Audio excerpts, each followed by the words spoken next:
What's up, y'all? It's Jam and Sam, and today we're going to restore the Dark Star from Secret of Mana. And let me see.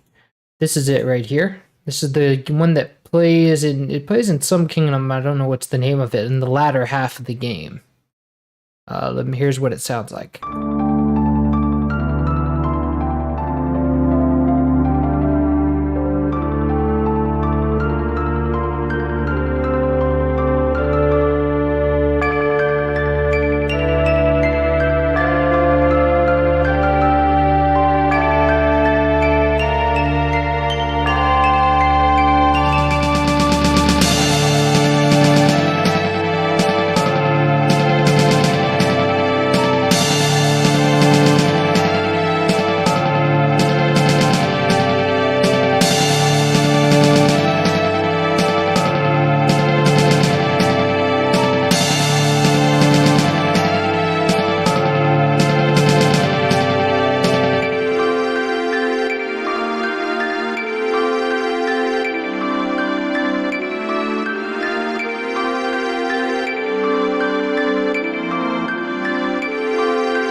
Okay, I think that works. We about covered it.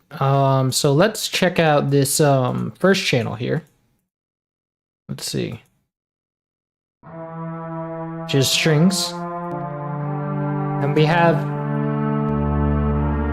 a big line of strings here.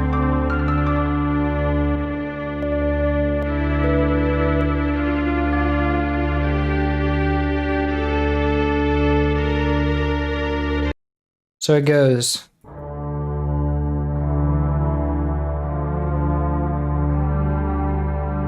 That's these three channels right here.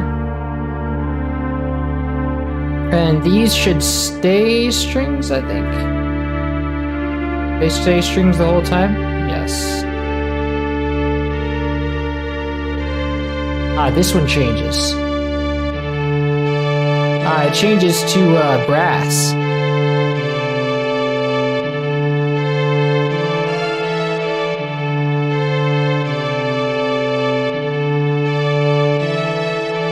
And then it changes back to strings, and then to brass again. Oh, that's just because of the last note, I think.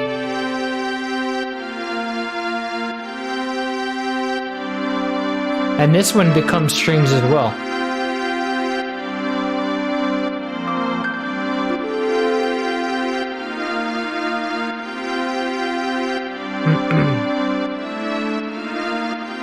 So this one...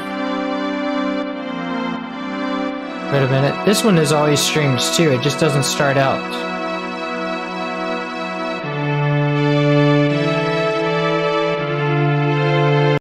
Okay, so these first three channels are all strings, and then this one is strings like half the time.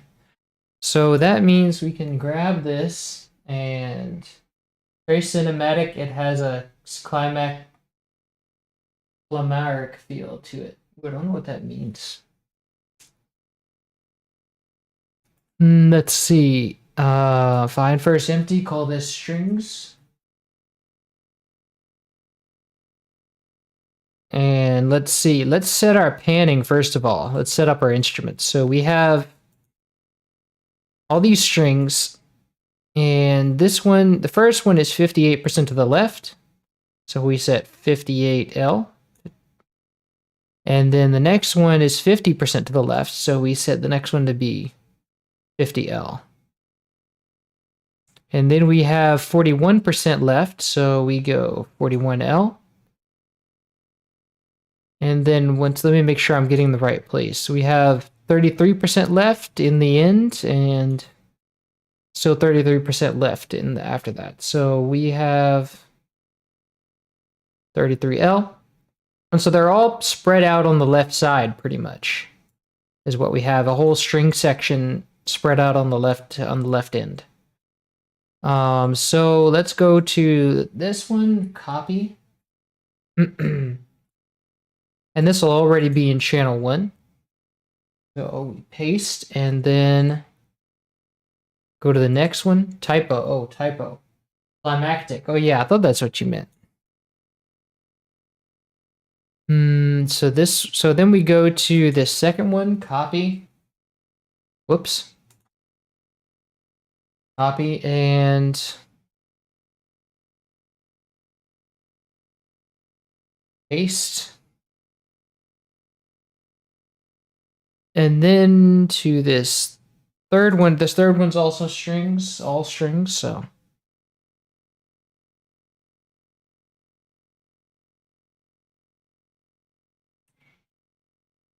Oh wait, but this doesn't start till later.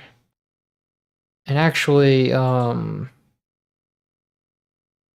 me set my snap to be a bar and paste, and then move it. And then the next one is going to be this one, but we've got to Control A to select all, and then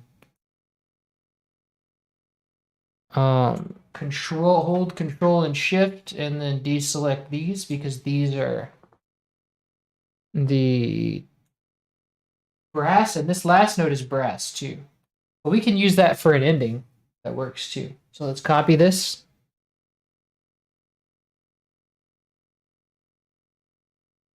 And then this, I think it starts at the beginning. Yeah.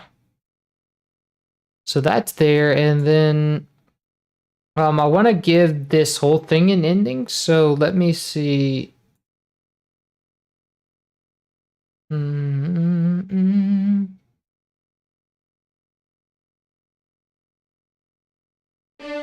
So we have it pretty much starts on the, like, it loops back on a D chord. So we just add an A here, and we show it in that channel, and then we should be good. So now we have, let's see.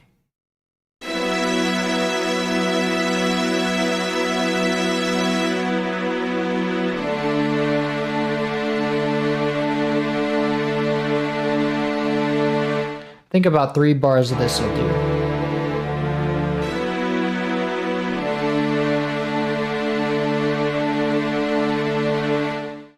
Nice. Now let me check the envelopes on these. Are they supposed to be fading out in any way? No,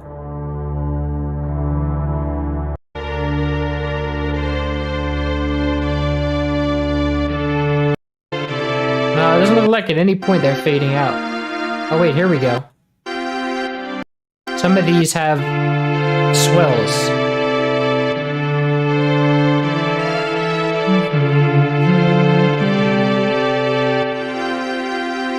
Here they start swelling. All of them.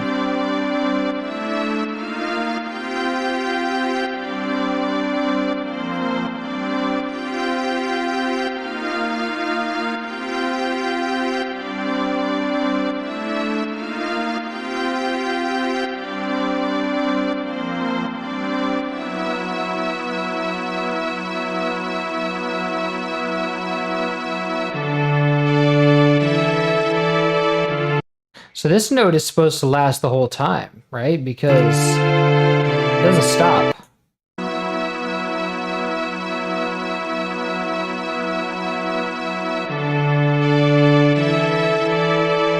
Yeah, this note is supposed to last the whole time. I don't know why it didn't get put there.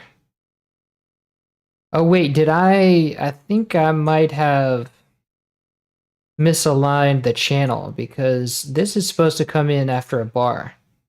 Right? Yeah. So this if I click on it and press Shift C, and I can move it. I've had something similar happen with the Castlevania 4 strings. Those swelling cases, do they need attack or adjustments or volume at the start? No, because if they had, you'd have to do a lot of volume adjustments, and here that only makes. I mean, they all have the same start, the same rhythm. They all have the same start and end times. So you could theoretically do just volume automation, but I think it would be a lot easier to do envelopes. And the only problem is that we have to create four new strings patches. Not only is that inefficient, but it's time consuming. So I wonder if there's a way that we can just automate the attack knob on each of these things.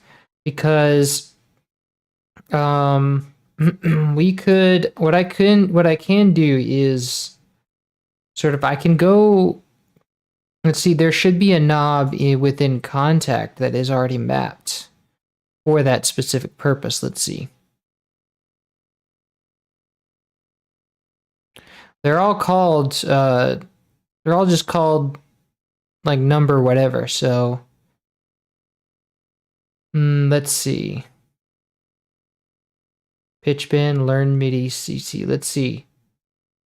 If I do learn MIDI CC automation, that just means I have to, and it should work. I don't know if this would work or not, but I should just have to go and right click this generic controller, do edit events and draw something here. And then it should catch it. If I go to learn MIDI CC, I can.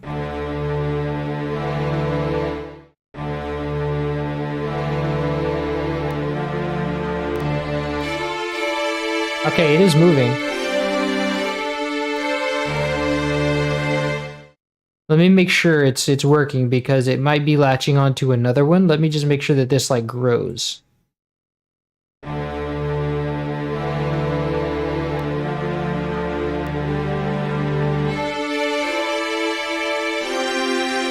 No, it definitely isn't working. Let's see. Learn MIDI CC automation. Ah, there we go. Now it's working. Okay, I just had to click the other one. So that means that what I need to, I should be able to map all these to the same control, right? So if I go right click, learn MIDI CC, it still latches on to MIDI CC18. So I should be able to just map all these to CC18.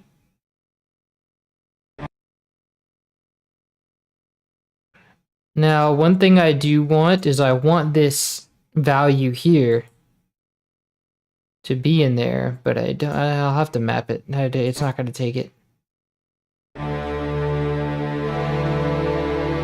So we're good. Now it has that automation for all of them. So they all the knobs should follow whatever I have in this general purpose controller here. And so now I just want to, like, let's see, control insert whatever the value is here. Well, actually, let me cut it first and then control insert. So if I do that, let's see. And it should keep following that. Let's see. And now if I go to change it, when do I need to change it first of all? Is right here at the bar 33. So if I go to bar 33 and I say bar 33, I want it to go way up. I want it to be like a swell kind of thing. I don't know if this is the value that I need, but we'll change the value later. And I want to set the snap to bar.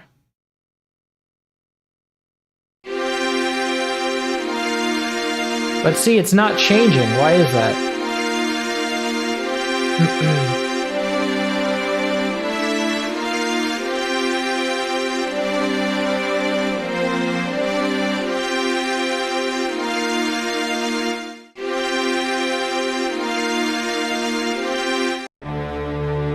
Only the first one is changing for some reason. Let me see if I can go into automation. It's not really reflected here.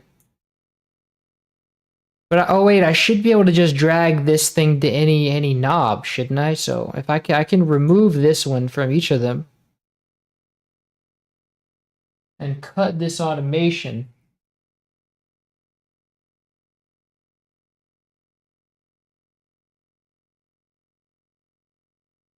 And then just add the knob here to each of the attacks.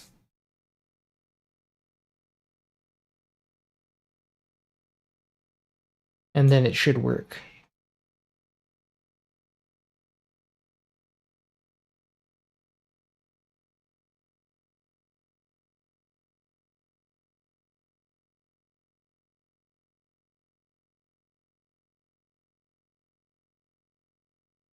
Okay, so now we've got this. That's what all these numbers are for. Now we've got this attack automation.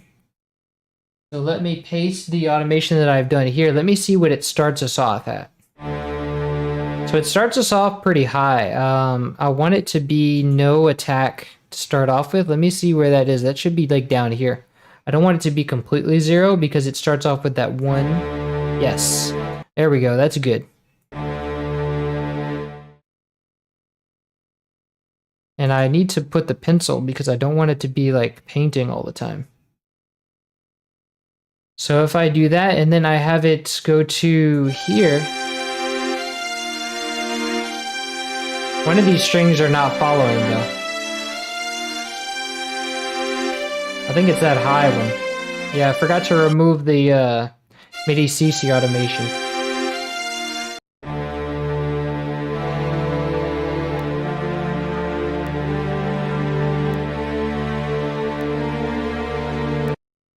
Now one of these are popping. Oh, not anymore. Fixed it, good. Wait. It's that first one that's popping because that one doesn't come in till later.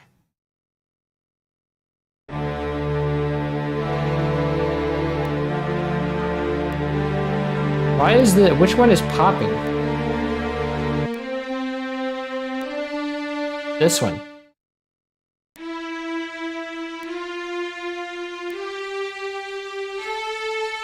Okay, so the attack is still not enough somehow. It's about the same as the attack that I had before. Let's give it some more. And once again, it always defaults to the paintbrush, so you have to select the pencil every time. That's really annoying.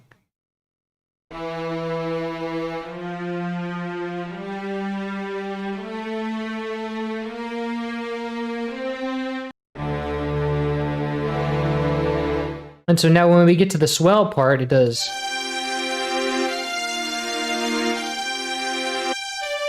Oh, but the first one's still not working. Why is that?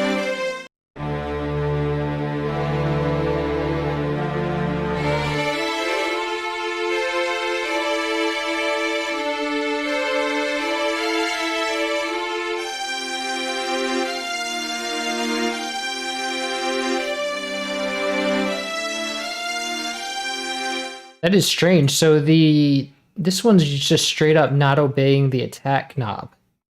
Like I could set it up to here, and even if I solo it, it still won't do anything.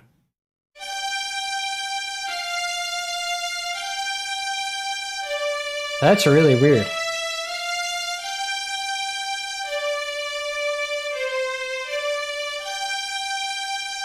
Oh, but it still has the MIDI CC knob here for some reason, so maybe I just have to delete that. Yeah, it must have been a glitch. Oh, maybe, because I set it to learn MIDI CC in here, so it gave it a modulator. That's why it's not doing anything.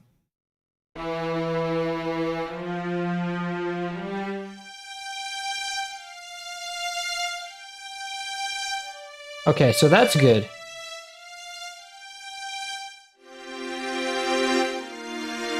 But that's too much attack. How much attack do we actually want? Let me remind myself.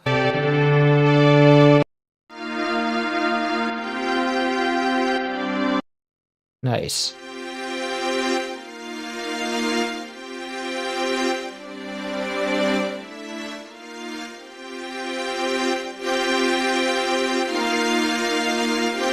More than that.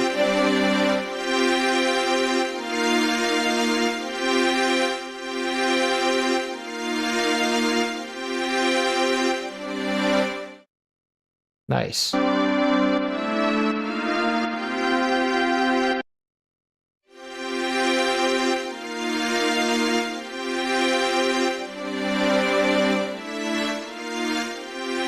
And of course it sets us to the paintbrush again.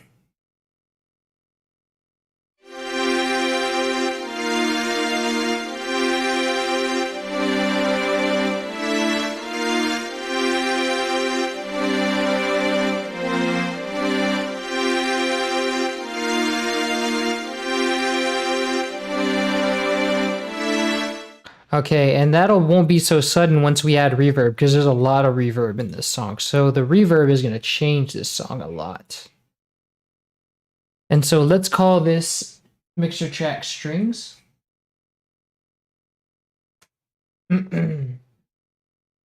Nice. So that ought to do it. And then what do we have next? Oh, we have that that synth strings, the synth brass or whatever.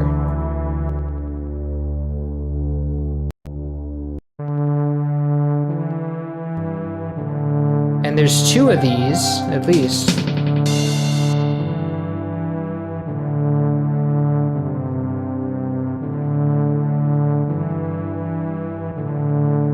So there's two layers of this. And there is no envelope on them, so that's good.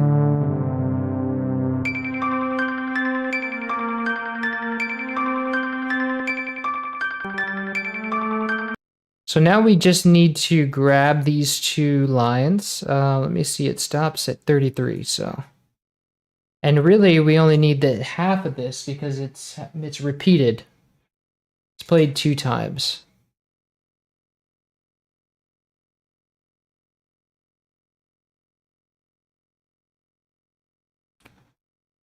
And so the other channel, let's see, I gotta paste the first channel first. So let me go to a throwaway channel. Don't need to name it, and I just go to, let me get my MIDI out.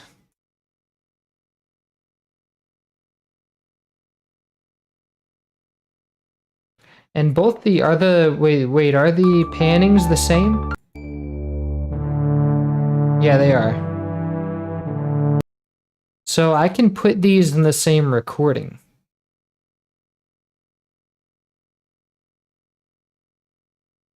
Let me just confirm that they're exactly the same. Wait, what? This says that they're the opposite. That is not right because I can hear it being played differently.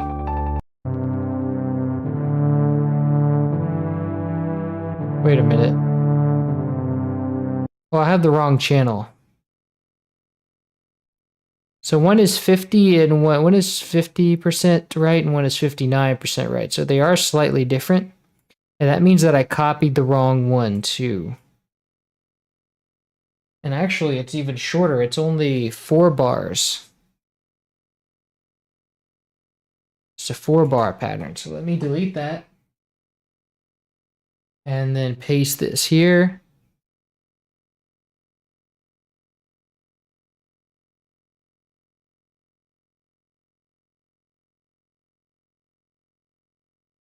Copy this. Well, actually, I can't. I'm not going to copy that yet because they're going to need to be separate recordings now. So that's good if I copied that, and I just need 59% to the right. Copy that for later. And so now we can plug in our TG77. Well, I'm going to turn on the converter for the TG77. And then turn it on. Let's see, because this is a TG77 patch, so I need to record it directly from the TG77. And then let's see. So I'm gonna show you guys what I'm working with on the TG. Looks like this. And then I just need to go back.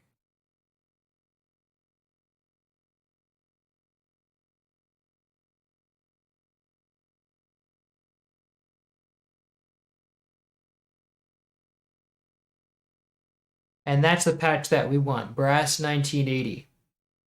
but we need to also put on effects bypass. Can't get past my thing here. Effects bypass because we don't want any reverb. We want to put our own reverb on that. So now with that done, we can set the FL Studio to receive input 2, and then load up Edison. And but first I want to put a limiter on that so I can see the how much juice it's giving me. So let's see. Let me play that. See what happens. And nothing happens. Why is that? Oh, because I didn't set the port to 2. Whoops, that's loud. Let me turn it down for you guys.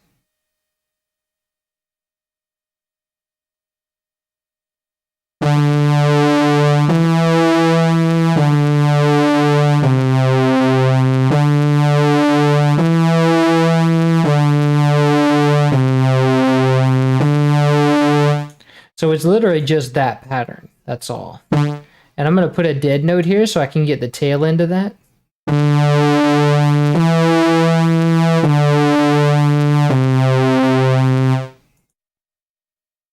And is that the right octave? I don't remember if this one has to be transposed.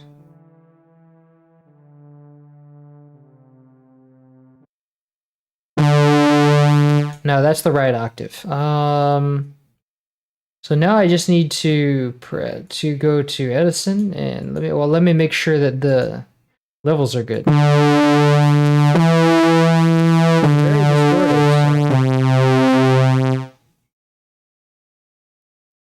distorted.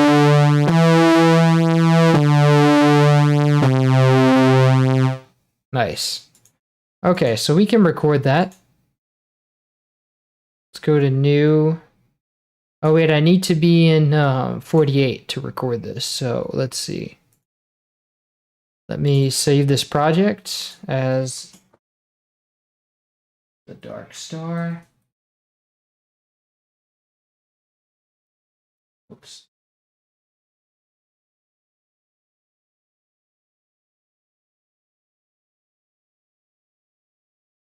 Oh yeah, this is definitely an 80s synth right there.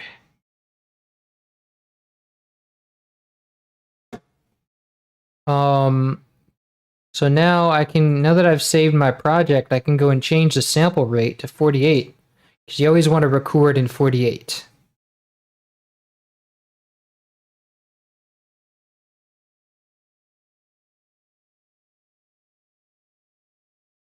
And so now with this in mind, I can go to record and press, wait, FL Studio always disarms the recording, so I have to rearm it when I load up a new project. So let's go and play. Cut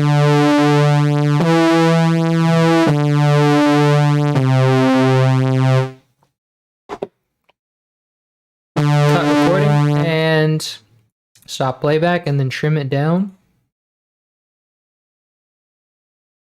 And then trim the side noise. Normalize it and save. So we're going to save this as Dark Star. Just call it Dark. Brass 1.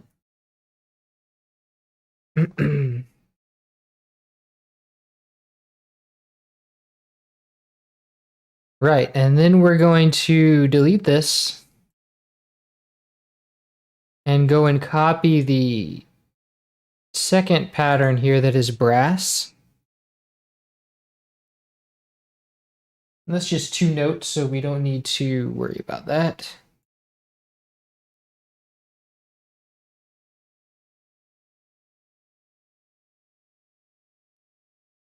Paste that here.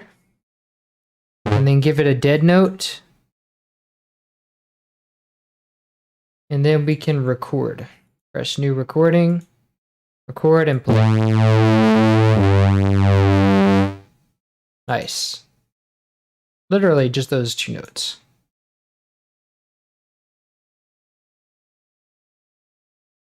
Trim the side noise. But it might be, I think I might want to make it longer because there is like a sort of there's like some filters going on, so I might need to actually make that like a full thing. The same for the other layer. Let's see.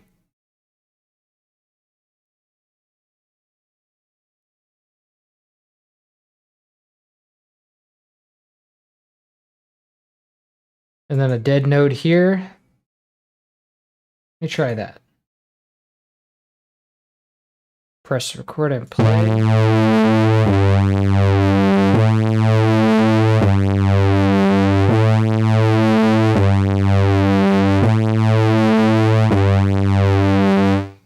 All right, that's good. Yeah, see, it changes a little bit. So there's a little bit of dynamic. Oops, I forgot to. Okay, stop that, and then let's go to call this Dark Brass 2.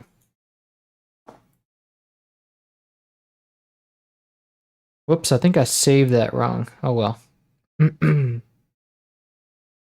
Now I'm just gonna go and grab those other notes.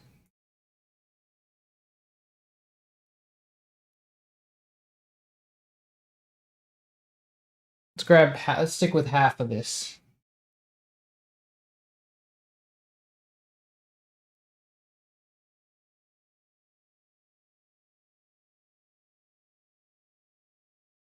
And then let's paste this and go to new recording and press record and play.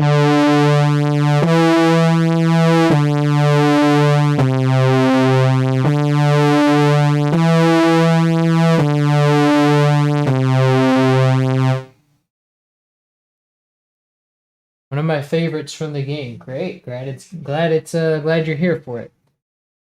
Always good to have people in the chat that have a personal connection to the song. Okay, so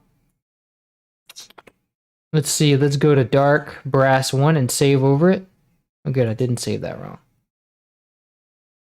And then now we can go drop that. Well, actually, we didn't even make any recordings yet.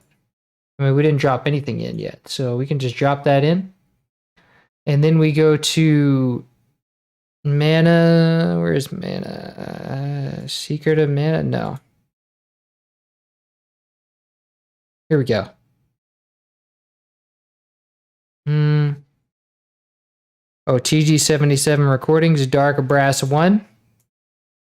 And that's going to go like right here, I believe. Let me set it to be a bar kind of thing. And we're going to play it twice. And then we're going to drag the second one in. Play that twice too. And we're going to set them to be 40% volume.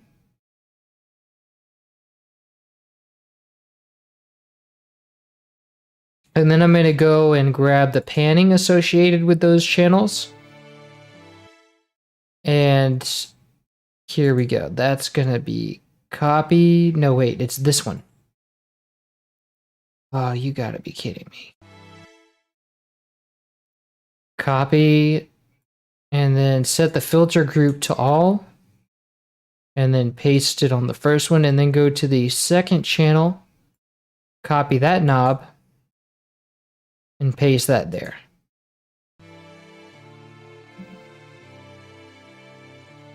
Now send both of these to the next mixer track, which is 2, and let's call this brass.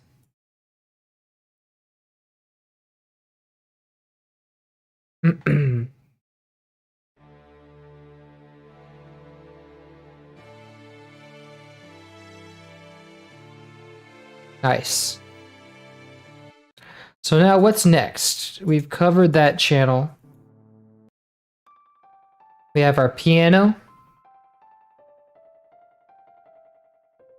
I'm going through this channel, and then after that, I'm pretty sure it's more piano. So now all we have to do is grab everything that is not that bass there. But there's a lot of repetition here, so we don't need all of that. But let's just copy it and then we can remove it later. So let me find first empty and call that, wait, actually, let me go to that throwaway channel. Let's delete this. And let me call this piano.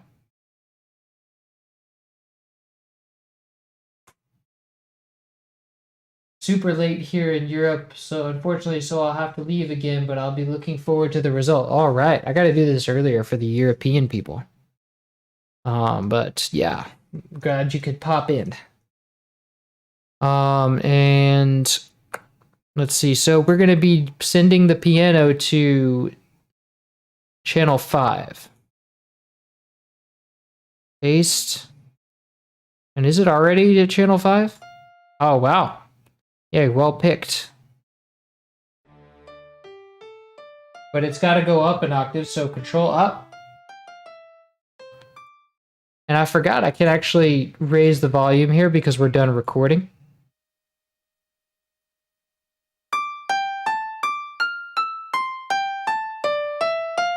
Now we have a whole bunch of space here we can remove because a lot of these are repetitions. And let's keep like 4 of those. And so we can go control, delete. Let's see. Hey, haven't caught your stream in a while. How are things? Things are good. Things are good. We're still working on this soundtrack, and you know, I'm just making music and having fun and working.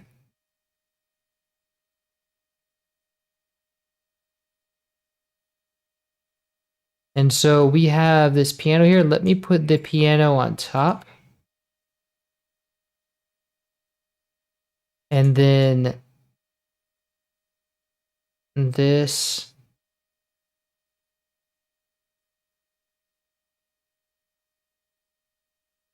All right. So yeah, things are well. How are things on your end? Let me know.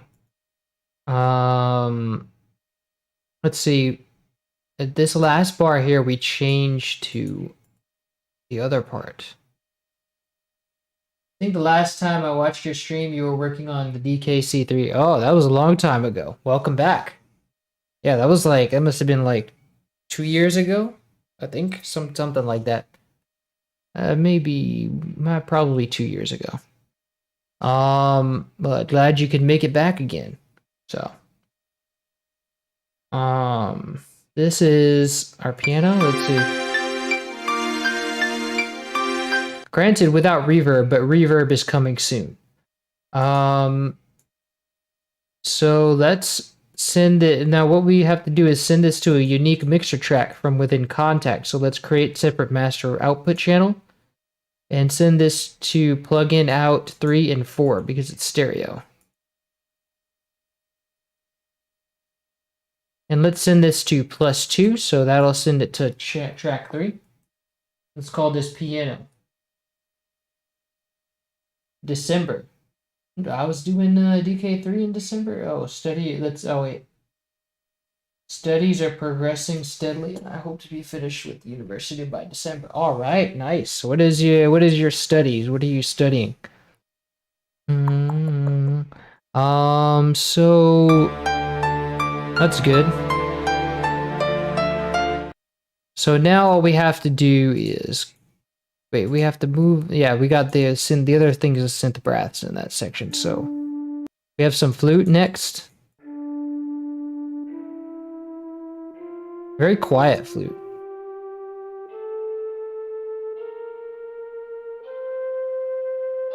Steadily climbing. Let's see if this other channel has flute too. Yeah, 2 flutes. Both a little bit differently panned though.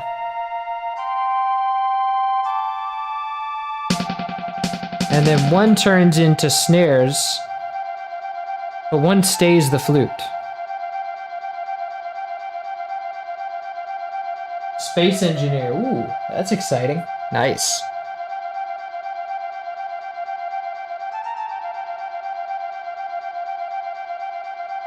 Gonna work for NASA. I guess so. I guess that would be the default, is NASA. So it looks like it stays flute. All right.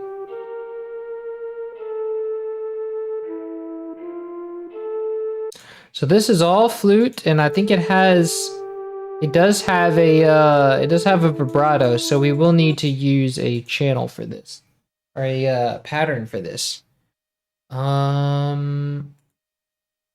Let's see. So we just copy this whole line.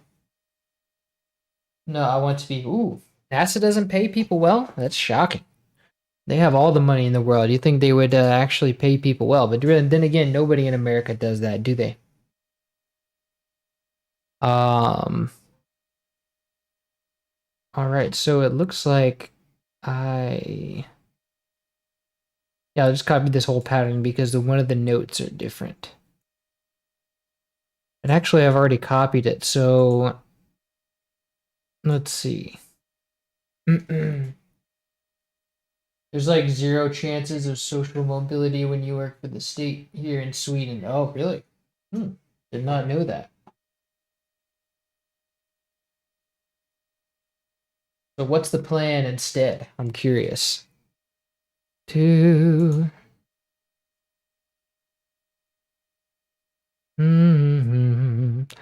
so I have to paste this to the MIDI out, and then we're going to set the TG77 to the flute, which let me see where I'm putting you guys' eyes.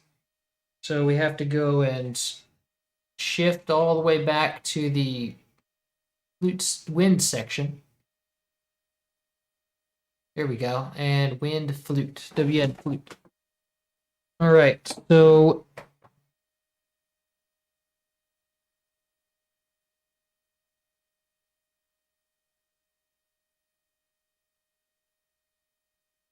let me just adjust here. So I've got it on the flute now, so I should be able to hear the flute when I play this. And I think that it's got to go an octave up, right? Yeah, it's got to go in. It always goes an octave up. There we go.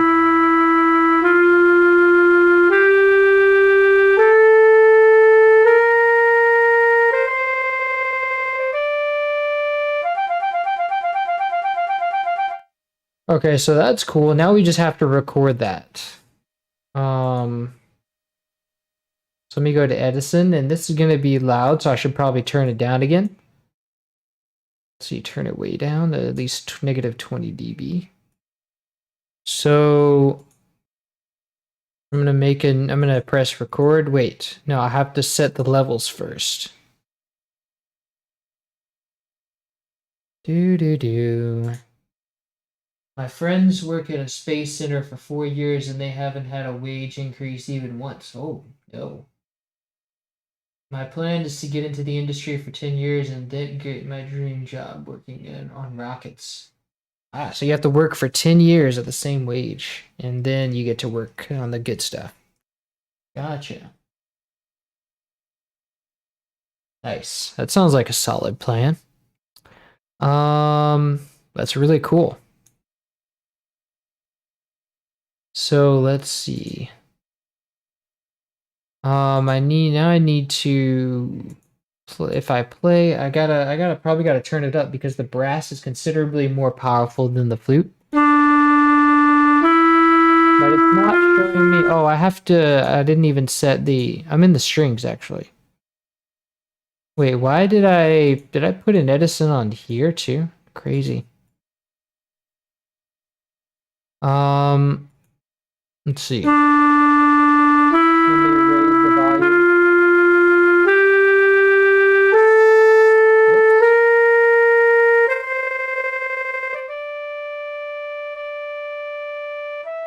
So it gets considerably louder when it gets higher.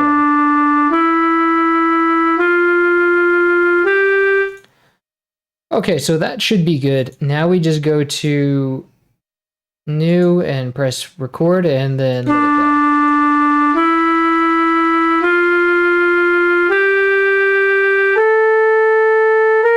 Why is my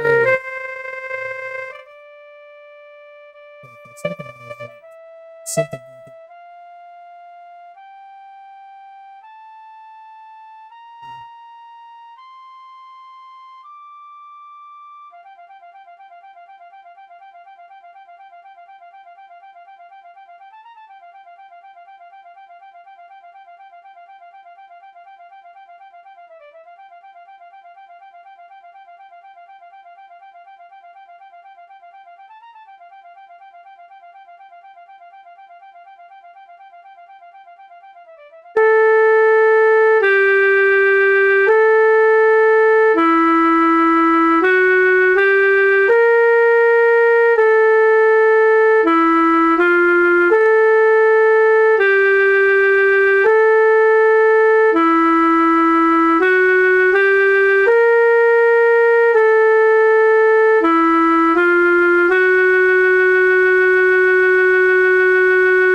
cut recording and cut playback. And let me see. A bit loud. Oh, it's loud? I can't tell because I can't hear. I can hear it at my volume. I can't hear it at you guys' volume. It is very loud, but it's supposed to be normalized. But as long as you don't hear it loud, it's not hurting or anything. It's good. It's just making the recording. When you have a WAV file, you want these to all be like you want these to all be at like normal, at like as loud as it can be without clipping. And actually, this one, is this clipping?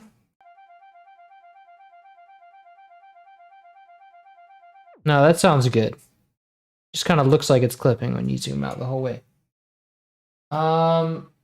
Let's see. Life isn't a race, so I'm cool with it. Besides, this method allows me to get more job opportunities abroad. Exactly. I wish that's the European way of life. Life isn't a race. America very much thinks life is a race.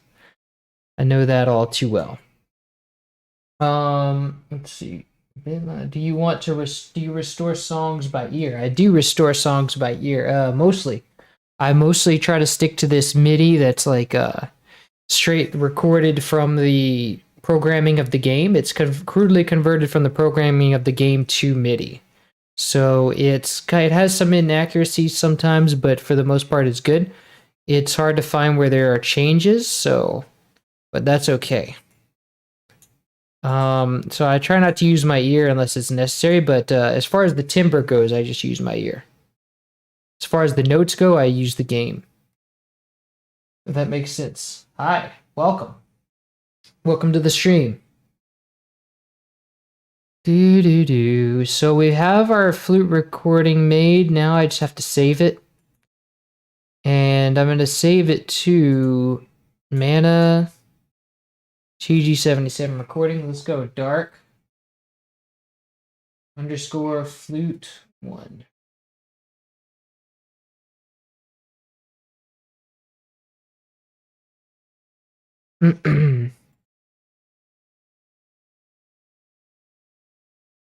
And then there is another layer to this, but it's only something that it's just this part that has more flute. And I think, after this, this will be the last TG77 recording we have to make. Now I have to keep this recording because it has vibrato. So let me call this flute. Agreed. Here in America, it's stigmatized if you do not have something accomplished by a certain time. Yes. Nobody relaxes in America. Everybody has to be doing something all the time. No rest. Ain't no rest for the wicked. How about that? How about that for a new slogan for America? Ain't no rest for the wicked. Let's see. Now, so this is so I have to take this recording and drop it in here. And then now, because I'm doing vibrato for this, I'm going to take that pattern and put that under there. And I do want to put this brass at the top. So let me copy this and and I can I want the stuff that's smaller at the top. And so this can go like this, and now we have that recording, but I want to change the MIDI out to a envelope controller. And then let's see, I'm gonna copy the panning for this. 31% right. Go to the filter group, select all, and paste the value. And now for this second layer, I have to recopy this because I put the panning value in the clipboard.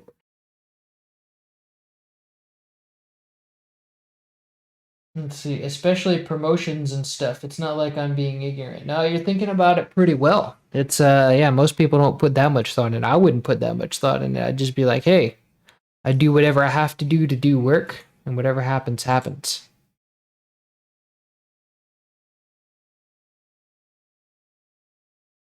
And so actually I don't want it in this channel, but I'll go and press Control Up to change the octave because I know I'm going to need to anyway. Go to a new pattern. And I'm not going to need this pattern because these notes are already being represented in the other one. It doesn't matter that they're different pitches. The notes are just for the envelope controller. So in an envelope controller, it's just for the envelope. So the envelope doesn't change when you have different pitches, so you don't need it.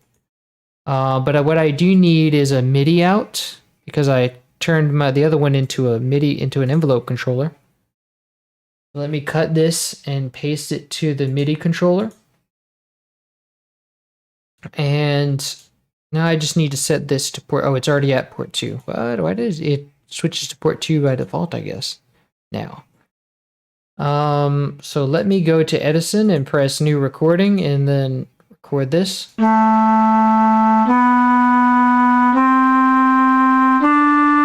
a dead note at the end.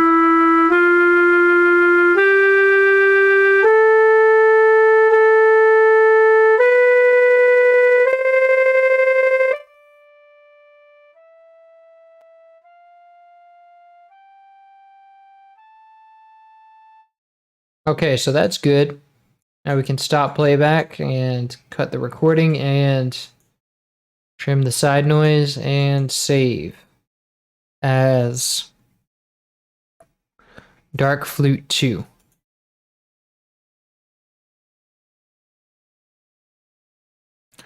So now we have both of our flute waves, and let me make some room for this second one. Let me refresh the browser. And then put this new recording here, and I'm going to change them both to 40% because we don't want them to be that loud.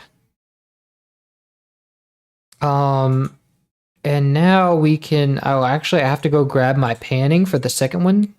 So this channel, let's grab the panning knob, copy value, and go to the filter group, select all, go to Dark Flute 2 and paste the panning knob there. Panning knob value. So let's see. Now we have this whole thing. Now we just have to map the envelope controller to the volume.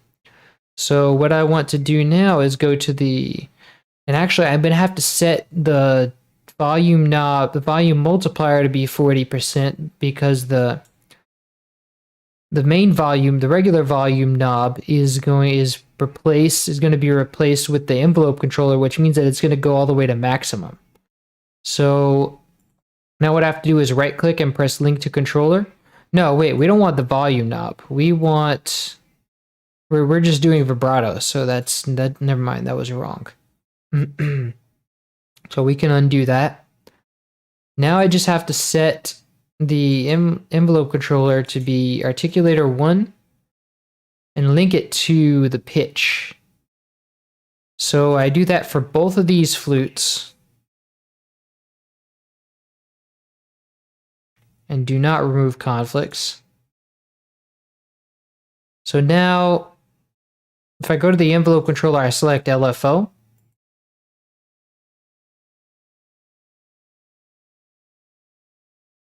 And then I want this to delay it first. I want to delay it about half a bar, maybe? No, a quarter note probably. And I want to set this to the smallest increment possible because the volume knob is very sensitive. And when you're doing a vibrato, you only want a slight pitch change. You don't want it to be like not even a whole note. You just want it to be a slight change, like not even let's see, like 10 or 20 cents, which is like a 1/1200th of a note.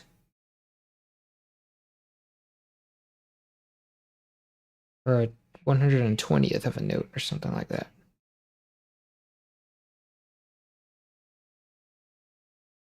Is it to avoid falsetto? No, falsetto is a term that refers to when males sing in a higher pitch, and that place that you have to put your voice basically is called falsetto.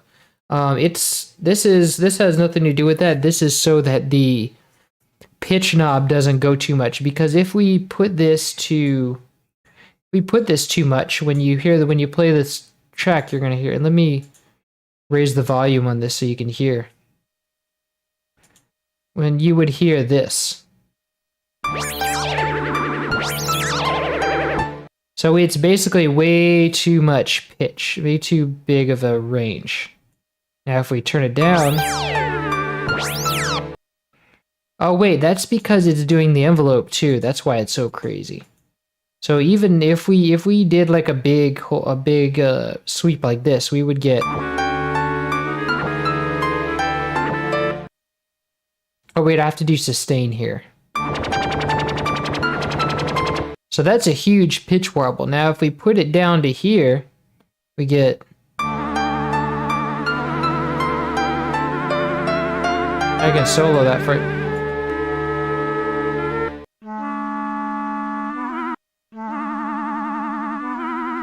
That's still too much. Now if we zoom in as much as we can,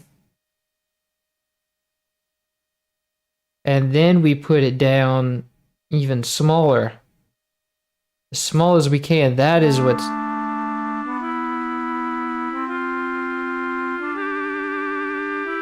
See, even that's too much.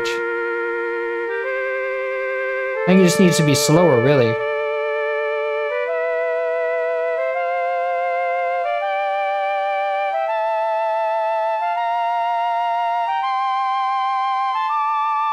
Why are they offset? Why do they sound offset?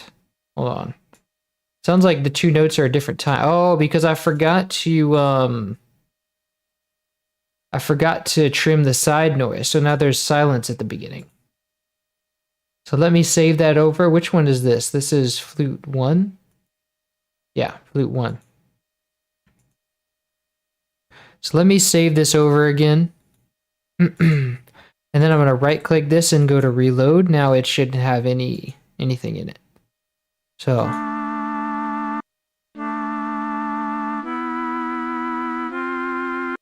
And now let me listen to the original to see if that's really the right one. Yeah, it sounds like a laser gun. Yeah, that's how they kind of make the sound of a laser gun, is they sort of do a filter, like a strong pitch sweep. They just sweep from the highest to the lowest really fast. So let me see if that's right. Let me try to get a more accurate. That sounds pretty accurate. It takes longer. It should take longer to get there though. Let me go to snap. Oh wait. Let me go to snap.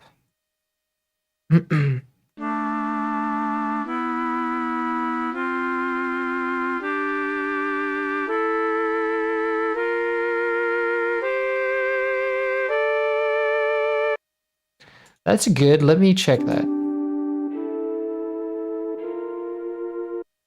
I think it should be stronger. Let me take off the snap and then...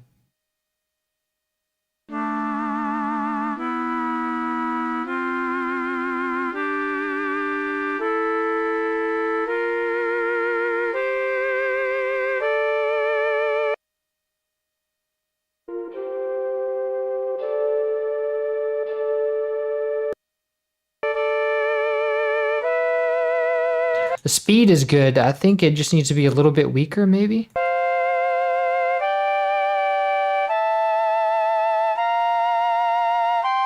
That's good right there. That should be perfect.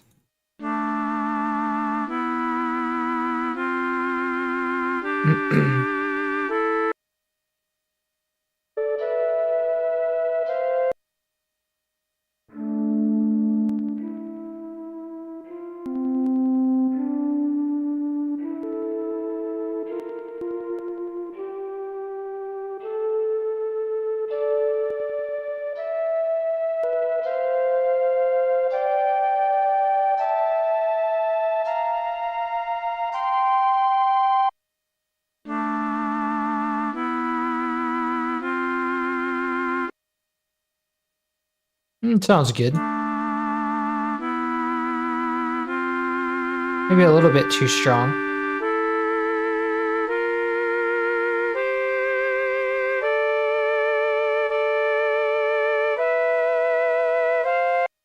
Nice. Okay, so that works. Yeah, that's good. Now I just need to give it a mixer track, which will be channel 3 or track 3. Oh, piano is going to track 3, so let's go to track 4. And we call this flute. Wait, change color. Go to flute. Yeah. Flute, and that ought to do it. So now we are almost done. I just need... So we have this really reverb. Believe it or not, those echoes are actually reverb. It's the way the SNES creates reverb by doing really rapid delays. So it doesn't sound very realistic, but it is something. So now I can remove this, and we can also go back to 44.1 to make it easier on the processor. Let me save the project. And now, so if I load up the project again, I can remove my Edison and, well, no, I'll leave the limiter there for now. It's just good to have. We can remove Edison because we don't need to record in the TG77 anymore. And so now what I want to do is I want to grab the snare pattern. And it should be a relatively short pattern. Let me set my snap to step. So this looks like, let me see, 1 bar, 2 bars, a 2-bar pattern.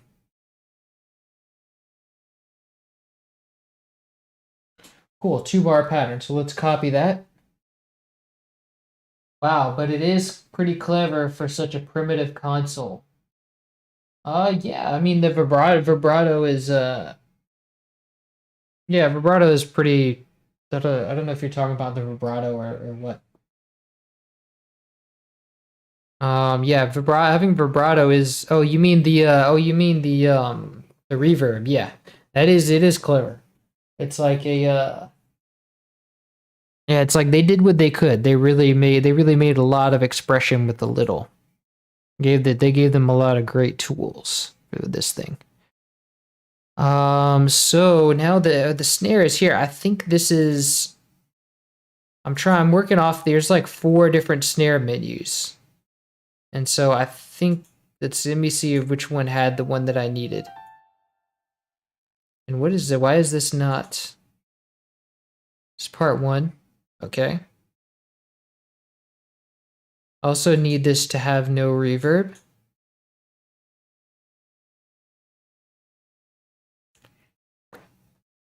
This should be part 4, but wait, oh wait, because I'm not in channel 1. And I need this to be louder because this VST is weak in volume. So let me just go to 150% volume.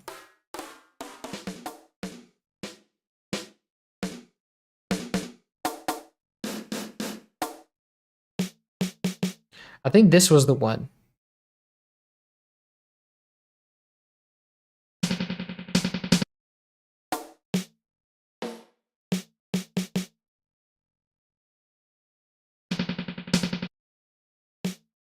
Yeah, I think this was it. So let's see. Yeah. Oh yeah, the reverb, the echo. All right, so this ought to be it. So if I just drag this down to here, and if I press Alt-C to change this, it should work.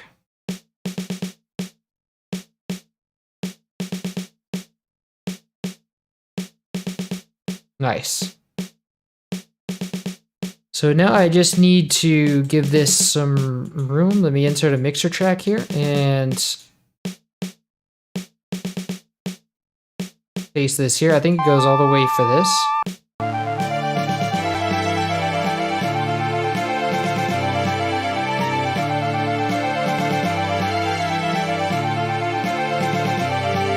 And center pans.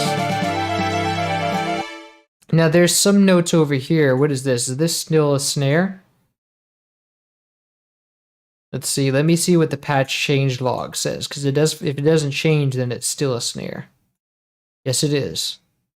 So that just means we have this big old snare roll over here, and this last note is on the loop. So we don't need this last note.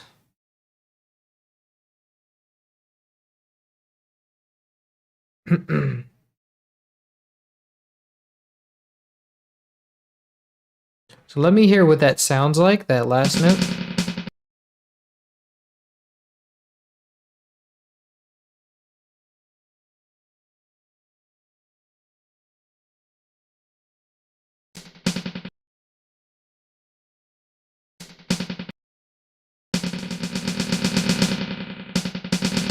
So there's like a volume change here. Let's see. So it's not reflected in the velocity, but the first note, it's probably reflected in the volume automation. Yeah, because here it's like, oh, there's actually some volume stuff going on here with the snare, but I don't want to, let's see.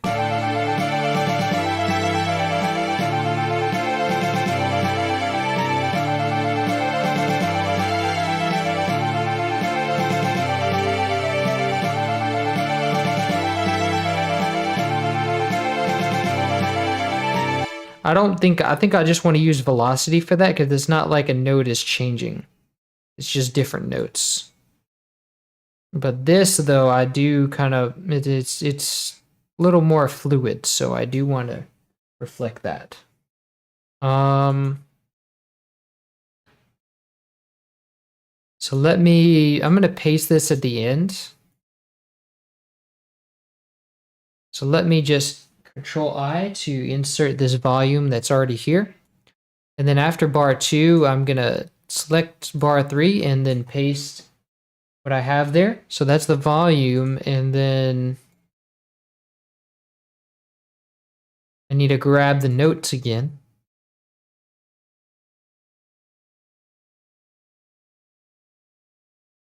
Copy this and paste it here. Set it to the E note. Now I can do select all similar clips and phase out that last part. Then I'll take another pattern and isolate that last part, and then just have it start over on that. Oh, I forgot to change the channel. So let's go to Alt C to change it to channel 1.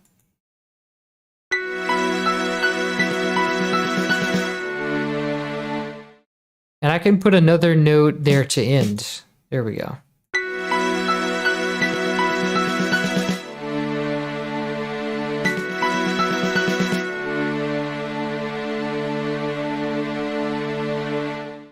Nice.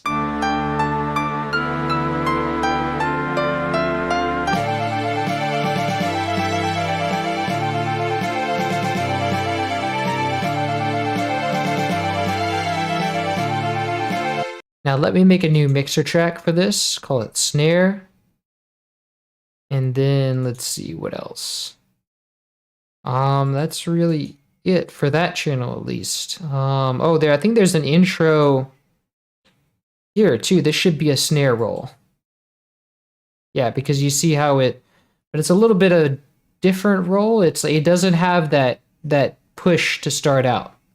Doesn't have that starting note. It's just a straight up fade in. So that's going to be a new bar for the snare pattern. So, and let's call this snare. It deserves a name. And so we have to paste this at bar 5. So let's right click and press and go select bar 5 and then paste. And so I do believe it's the same as the ending one, but let's make sure.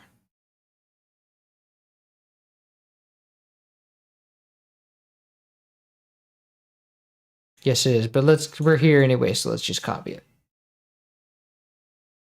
Copy, and can I make a suggestion for future restorations? Yes, you may.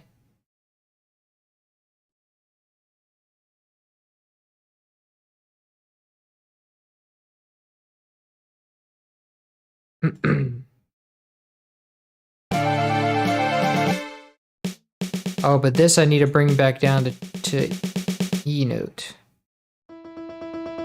And press Alt C to change the channel. So this will be now our intro.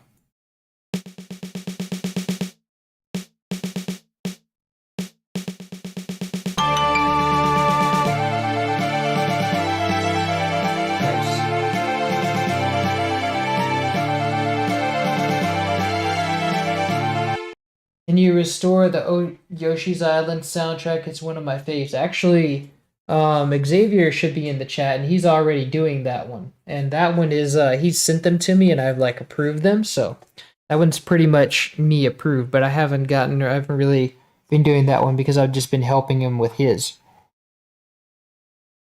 And so I've been giving him like critiques and stuff, but he does a great job on it. Or at least the athletic song. You should check his out. See if you like his. Because I think he did a great job with that one.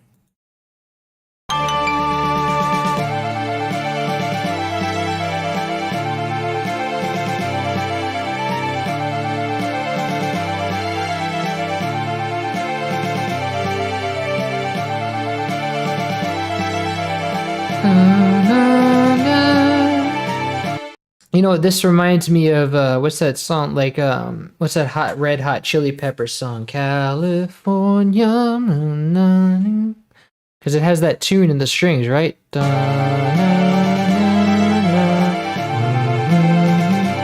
So it's like California, show your teeth simultaneously. It just has kind of the same melody. But what's next? I think there's some crashes in here. Oh, there's also some tubular bells.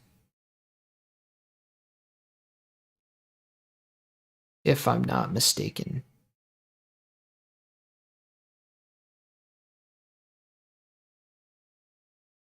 Just have to get to it. There we go. Those tubular bells, rings. There's like a couple of rings.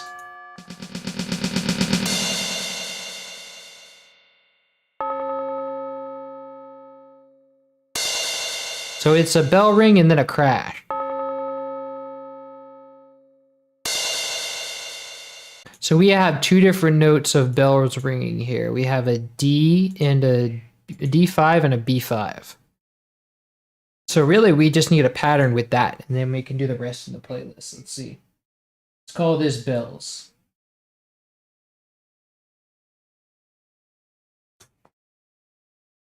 And then this is a contact instrument, so I just need to go and grab the tubular bell.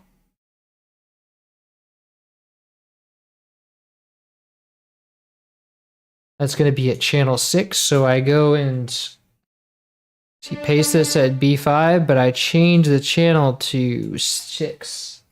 Alt C. And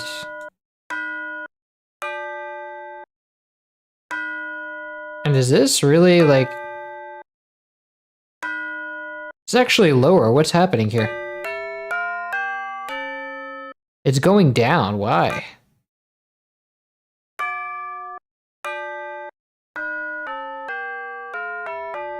Wait a minute.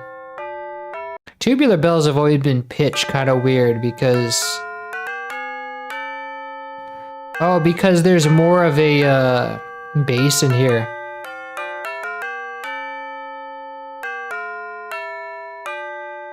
So let me just make sure I'm hitting the right note because these pitches are weird. So that's the note we need. This is so we need it to go an octave up. And then that second note, like the so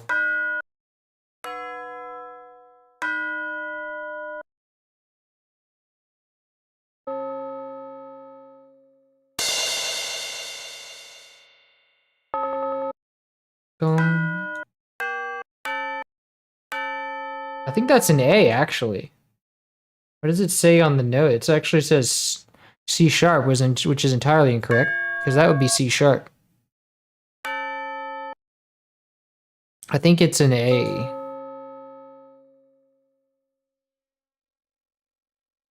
Now it stopped completely. Let's see. That is an A, definitely.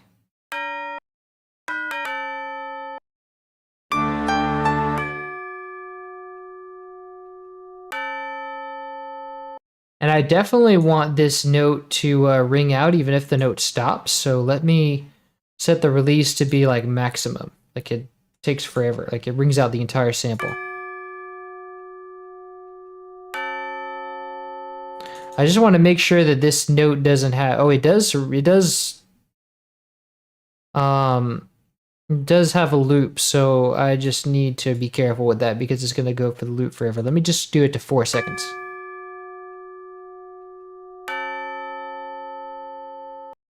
So now what I want to do is I'm going to give this a track because it doesn't play, like a track near the top because it doesn't play very often. It should, I think it does it like 4 times. It's like a 4-bell ring kind of thing. Let's see. Yes.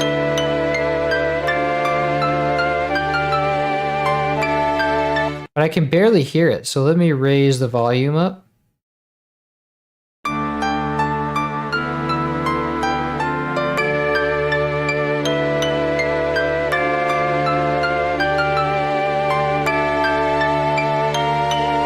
It's weird that it's so quiet.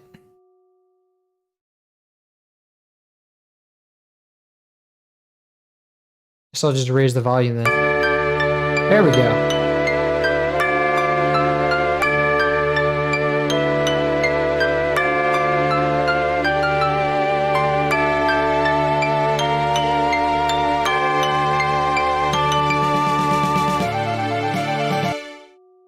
So that works. I think I just wasn't, I don't know what happened, but. So after that, there's a crash, and then there's the A note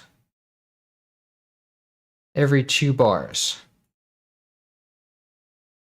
for 4 bars.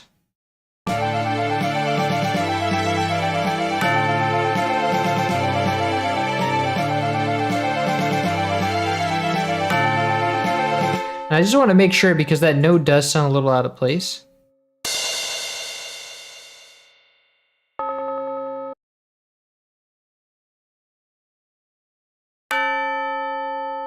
Definitely.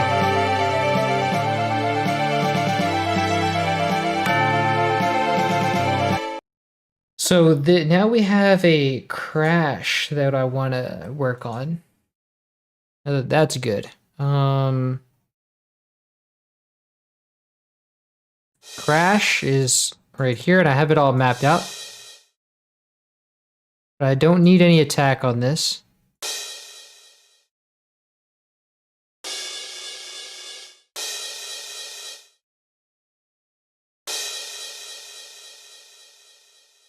That's a good long note. Let's see. So now I just need to find first empty, whoops, and call this crash. Tubular bells are such a weird masterpiece. Yes, Danny California, exactly. Tubular bells is such a weird masterpiece. I will literally never grow tired of it by Mike Oldfield. I've had someone recommend me to that once, and I do remember. Otherwise, I would be very confused by that because tubular bells is primarily an orchestral instrument, but he just called his song Tubular Bells because I have to listen to it again. I don't remember. I remember it was kind of strange, but I'm going to listen to it again later to know what you mean because that's the second time someone has recommended me that, or it might be the third time because I think it's been recommended to me before. Okay, so there's that, and I do believe that is the right pitch, right? No. I want that to be... Oh. I want that to be a B note, I think.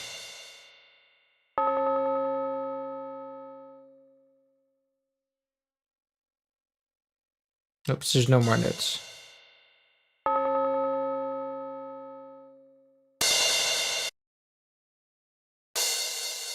Yes, it's got to be a B. So, and I want there to be release. I want it to take all the release it needs, you know? Or the same amount of releases we have decay. That's going to make it just ring the note out regardless. And I want to insert one track above this, and that's going to be my crash. We have 4 crashes every 2 bars.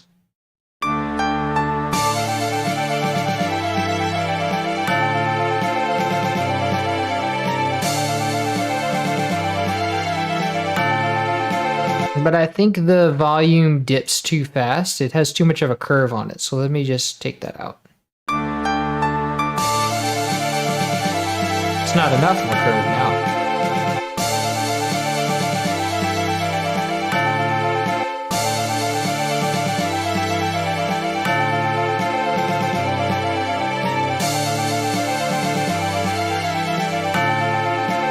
I think I just need the decay to be shorter, really.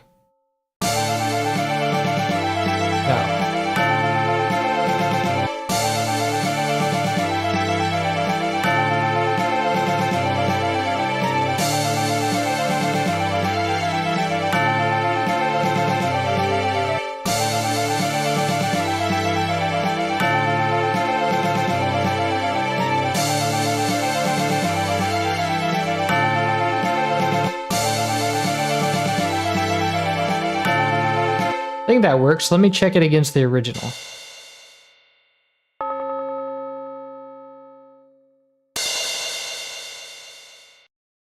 It needs to be a lot shorter.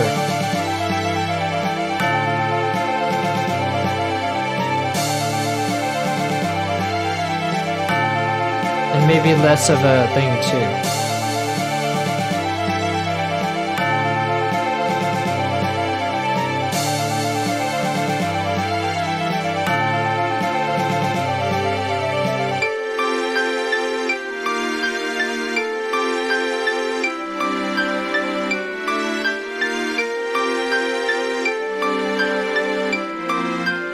And just so we don't have that thing wiggling all over the place, let's do Stretch Pro for this for the stretch mode on the flutes.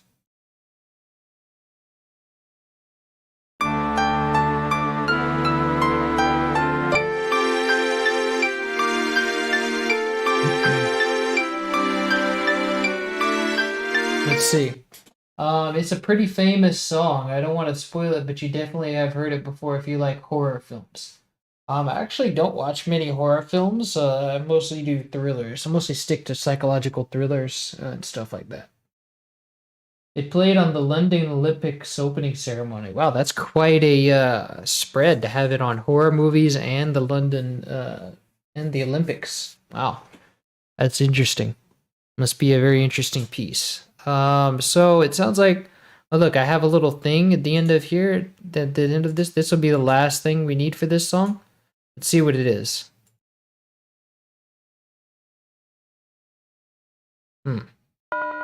Yes, it's more tubular bells.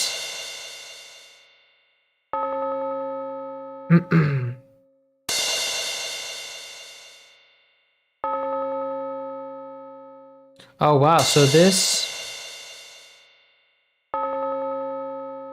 the loop is actually a little later than I thought because this is all a last note. Let me see kind of what this thing as a whole does at the end. How it ends and loops into the other one.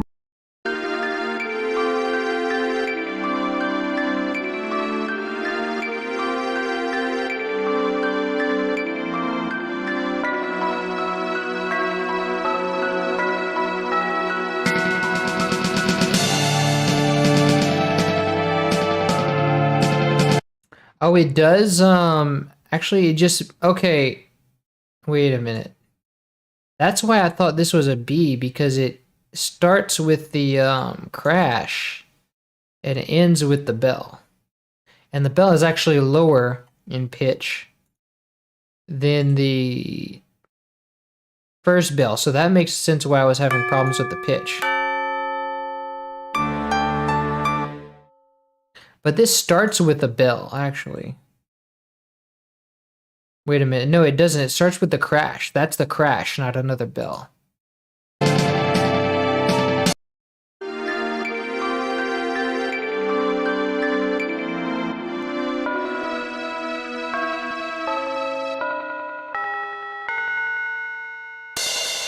Yeah.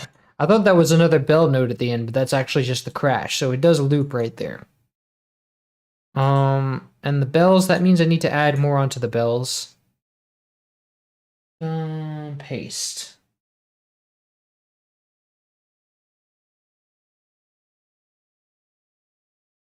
And I need to send this to channel 6, so I'll see you to change.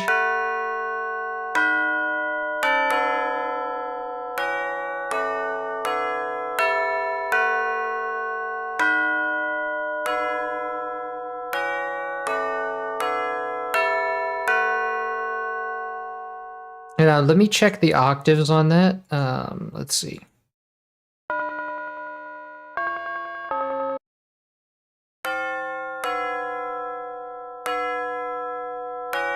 I think it's got to go an octave up. It's hard to tell with these tubular bells because the octaves are weird.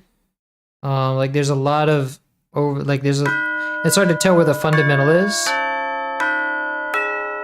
Yes, that works. That's good.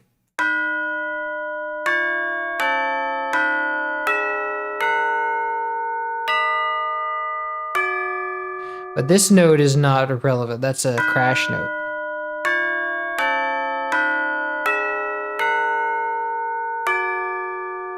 And all these notes have to ring out, like have so much release because a real tubular bell has a lot of release.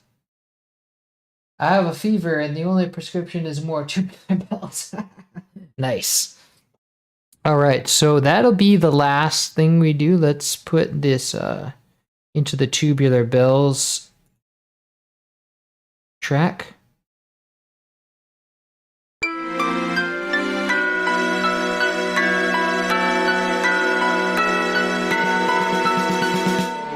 Nice. I just remembered what that's referencing too. That Saturday Night Live. More cowbell. So what we want to do now is just loop it. So I'm going to take this track and just move all these away, and then I'm going to see. I want to make a cut here because this is where it's going to loop back. This part without this intro. So I just make a cut across here, and then I select all of this. Oh, I think I cut a little bit of the flute off too. That's not good. Well, it doesn't matter. It's not going to affect anything. Just have them cut there. So let me Control C, Control V, to copy and paste. And so now it should, it'll roll over really nice. Nice. And then the second time we want it to just end. So I want to add some things to end with. I know I already have this string note to end with. I don't have anything for the flute, but that's too bad. That's too damn bad. Pops, if you know what movie is that's from. So let me remove this and let's see. I don't need that. I can't do anything with that. Let's see. I can relate to Walkin' in that sketch. So many songs when you have just one element that you just can't get enough from. That's what that was the point of that skit. I get that now. It's like I forgot that I thought it was just something goofy, but I forgot that's what they're referencing, like when you like one part of a song so much. And so let's see. Oh, I need another crash over here. Yeah. Need another crash at the end. Actually, that's too late. Here we go.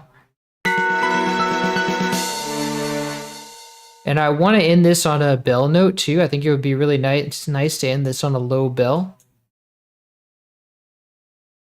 Because it's like, it's one of those notes that like when people die, it's like the end, so it's like the ending. You know that it's like the church bell is a symbol for like dying. Yeah, that A would work nicely here.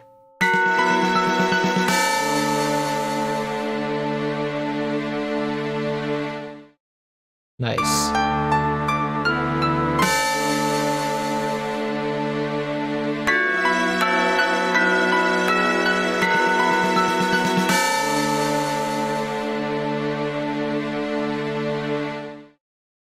Nice.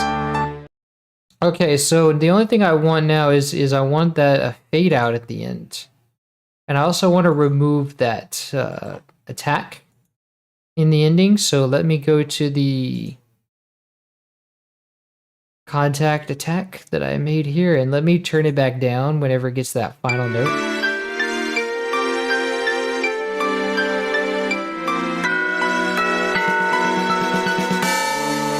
Which is bar 53. So when bar 53 rolls around, let me change that back down to the original one here, which is no attack.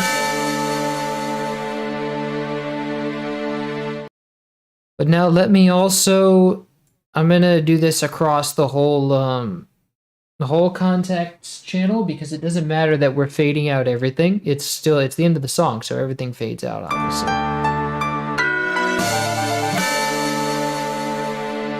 So 53, and then let's start. It's gonna take about 3 bars to go all the way down. Actually, 4 bars will do. There we go.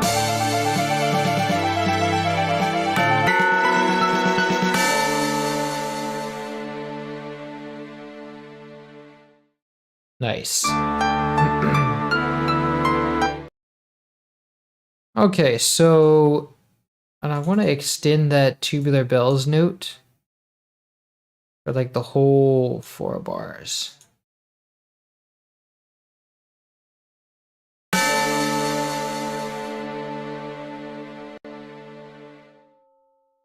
Okay, so that's good. We have the whole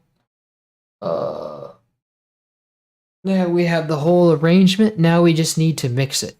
So let me go through. First off, everything's gonna need a ton of reverb, but actually before that, we need to go and make sure everything sounds good without reverb.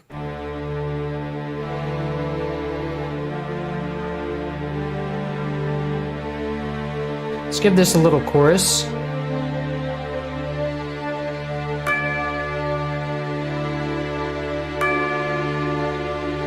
Oh, I forgot to give the tubular bells a track. Let's see. Let's create separate master output channel and go to send it to plugin out 5 and 6. And then let's set 5 and 6 to, let's see, plus, we have it in, so plus, we need to go to 6, so, and it's set to channel 1, so plus 5 would do it. Yes, so let's call this track Tubular Bells.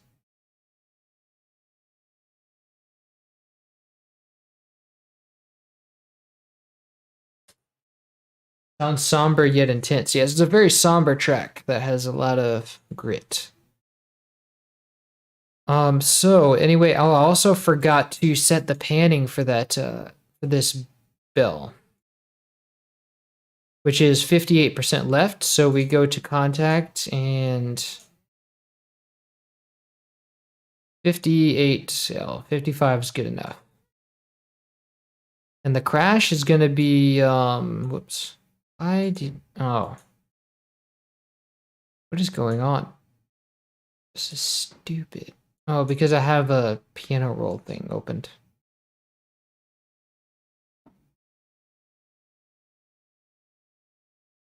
Wait a minute.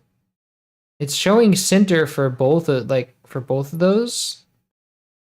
Okay, so it switches to center pan when the crash is on. So the bells move across the orchestra stage for some reason.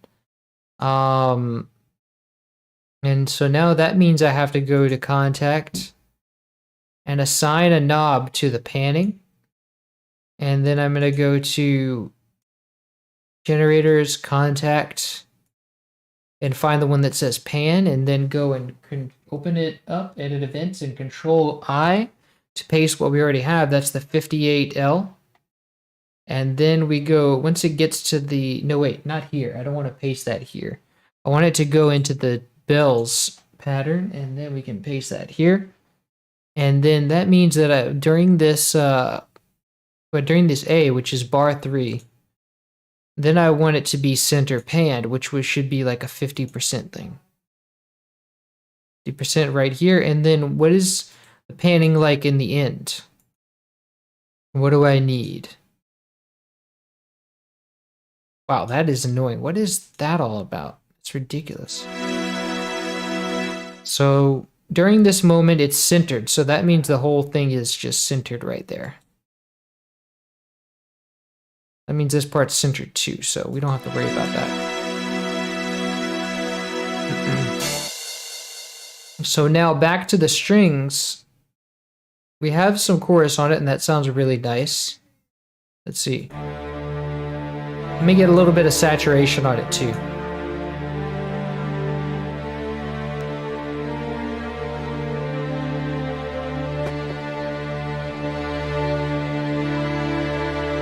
Yes. Set the volume and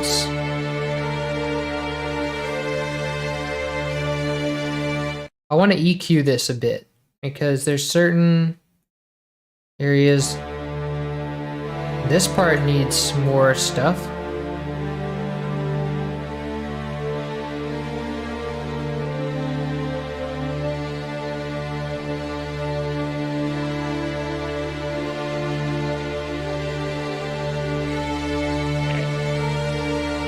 I also want more bass for this.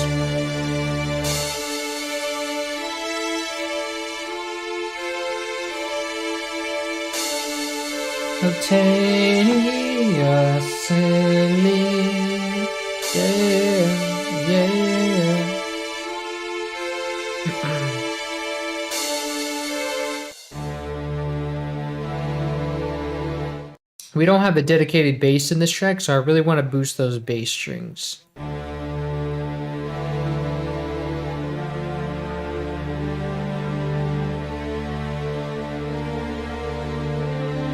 Nice.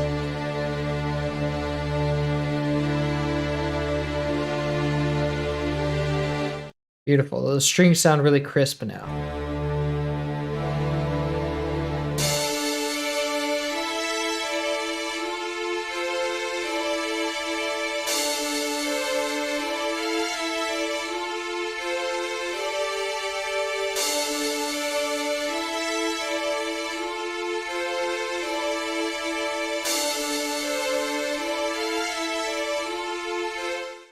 Cool, so now let's send that to accompaniment reverb. And this is a really reverberated thing, so let's, but it is an orchestral track, so I kind of want a hall reverb, but I don't want like a real fantasy-like reverb. But a hall wouldn't give you this, so maybe I need to go to Realm, because Realm will give you a nice big reverb.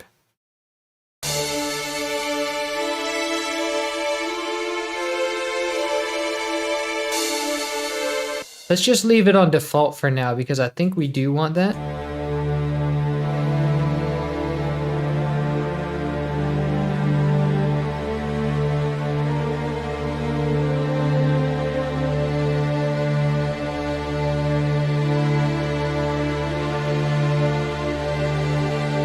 I don't think we want that much reverb. Let's set it to 40%.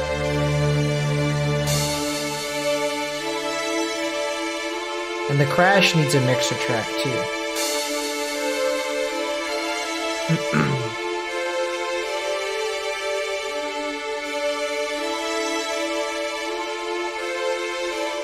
Yeah, the strings are bused to a reverb track, so I just right-clicked this knob here because I have this. This is my unique template in FL Studio where I have it set up where you highlight one of these. You right-click one of these and you dock it to the right. And then I just do that for the last 6 tracks, 119 through 125. And then I color each of them, and then I set a name each. I name them accordingly, and then I set this one, the reverb one, to go into the bus. Like that, and then the main bus, just goes to the master. So every other one of these is routed to the one next to it. And then I just send an instrument here to the reverb if I want to give it reverb before it goes into the bus. And if I want to keep it dry, I just send it straight into the bus. That's kind of my my workflow here. All right, I can't stop thinking about Red Hot Chili Peppers now. Yep, I gave you the earworm. You'll never hear the song the same again.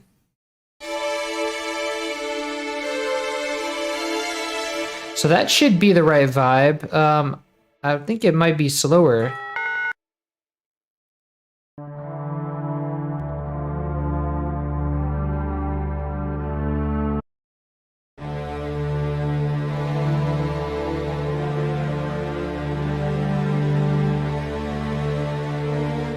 Yeah, this one's got to be really reverberated, so I think that's good for now. Now the brass is also going to be, well, we don't want to worry about that yet.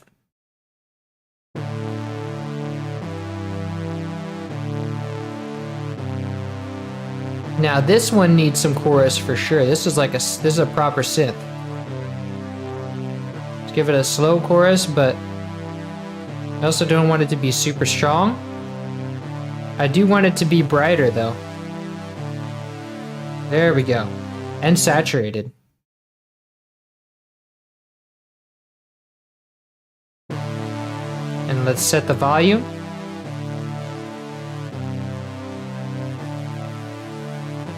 Give it that buzz at the end, or the top.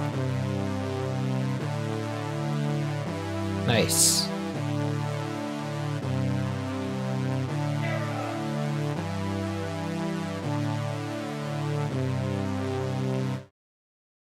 Beautiful.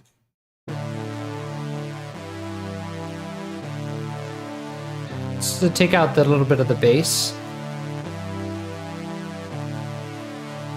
Even though this is supposed to be a bass, I kind of don't want all those highs, but let me use the exciter to try it to look for a little bit of that. Yes. Nice. Now I'm going to send this to accompaniment reverb. Ooh, that changes things. Nice. Let's see, let me compare that.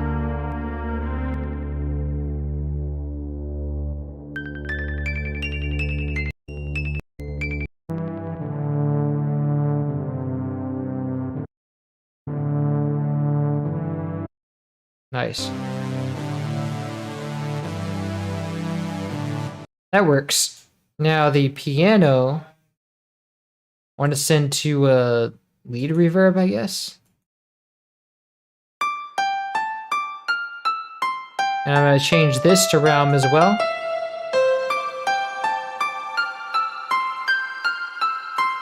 Ooh, that's beautiful. Love it. But I also want a little bit of chorus on that, I think. Actually, let me try it without reverb first. I want to hear... You can hear it more closely like that.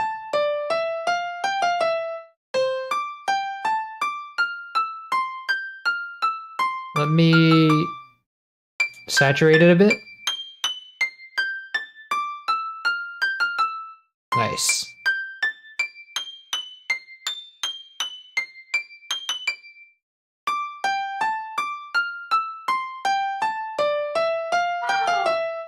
Nice.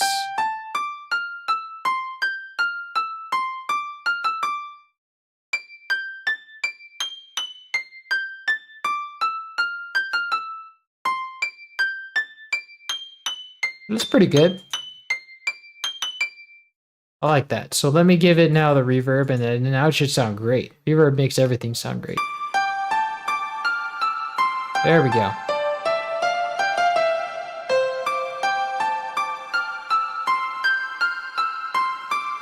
Let me cool it on the, because some of the notes run into each other, so let me cool it on the saturator. Cool, so now the flute. I want to boost those highs first of all. Give it a chorus.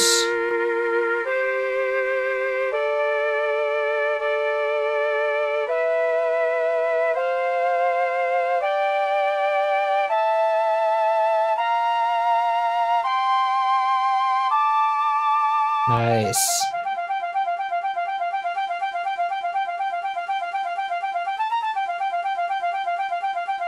Boost those highs even more.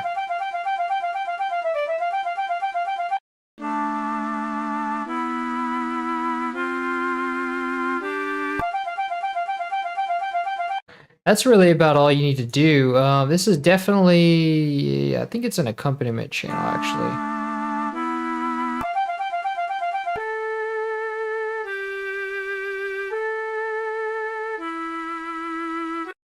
I think this is mostly in the background, so let me add it to accompaniment.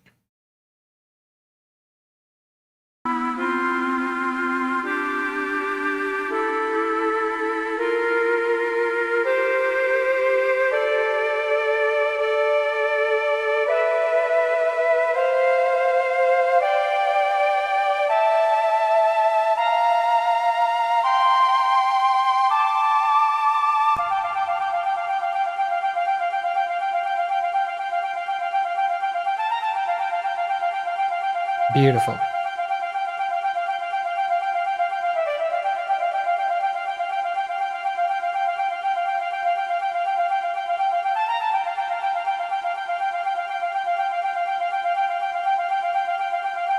Nice.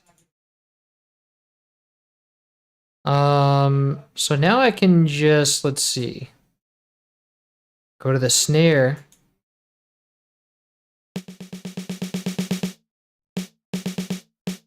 Let me give this some chorus so it's got a little bit of dynamics. At least sounds like it does.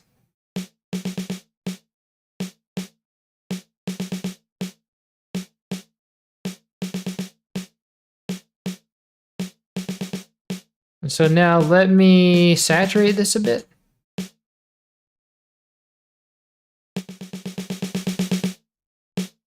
Compensate for the volume.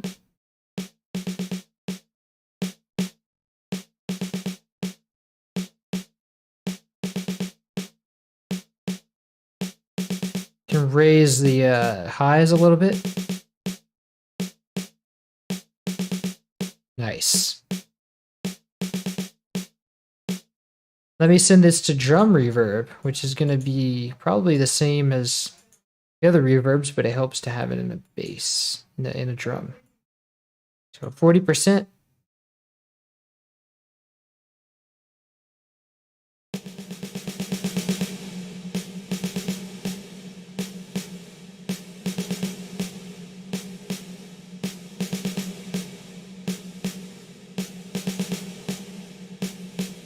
Nice. Let me see if that matches what I'm hearing a little bit.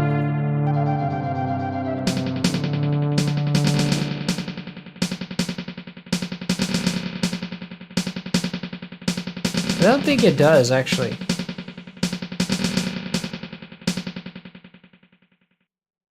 think it's a little bit shorter. Like maybe 4 seconds? Maybe all of them are 4 seconds.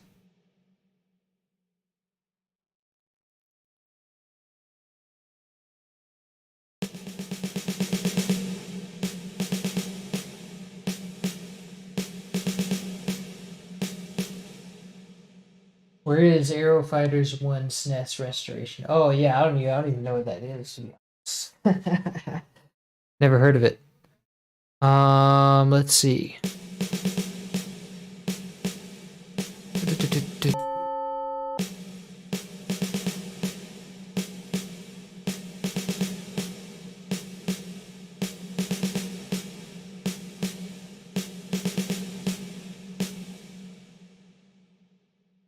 And maybe it's not as powerful as I thought.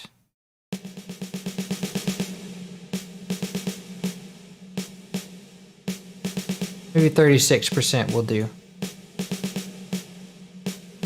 35.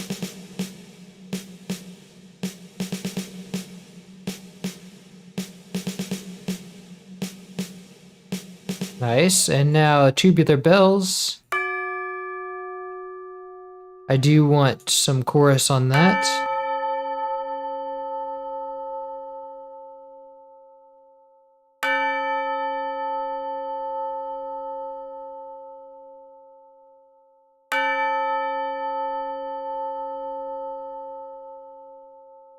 That needs a little bit of saturation.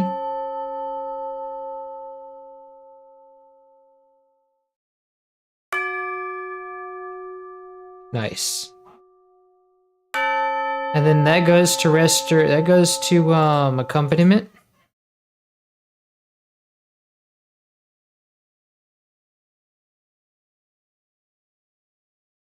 Oh, but those are muted. Nice. Beautiful. Now crash. Definitely need some chorus on that.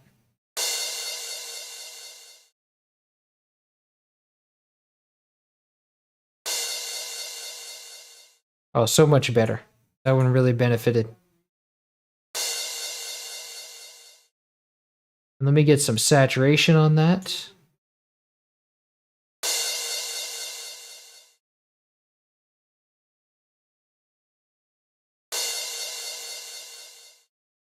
That's pretty much all it needs.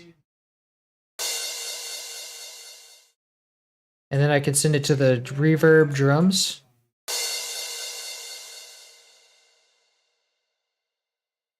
Nice.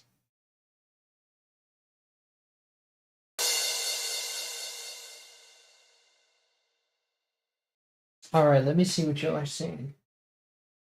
About funeral bells, when you said you wanted it to end on that sound, the site I'm checking have different death bell patterns.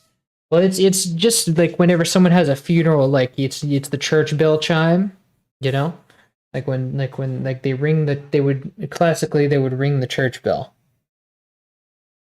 Church bell chimes to ring 29 times for each man on the Edmund Fitzgerald.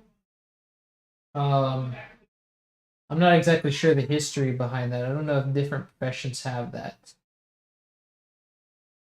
Depending on how depending on how they died, they had different patterns. Okay. Oh, so apparently you're saying, okay. Apparently, church bells have two purposes: declare a person's passing and to drive away evil spirits that haunt the dead. Ooh, spooky. This just got real. Although death bells, and this is kind of what he's doing here. It's like supposed to be a church bell sound, so it's like death. So it's a lot of like somber stuff. Although death bells aren't as common anymore, with urbanization making constant ringing too annoying. Sorry, but you have to fight for the evil spirits like the damn Doom guy from here on out. Nice. Groovy. Or Ash from Evil Dead. Yes, Ash versus Evil Dead was a great show. I love that show. I still need to watch that again. Hail to the King, baby. Yeah, it's a good show. So let's hear this whole thing now with everything. Let's mix it together.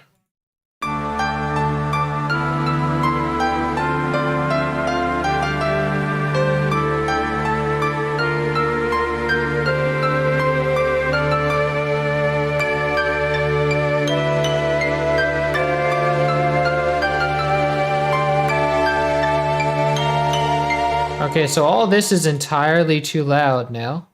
Let's just take everything down.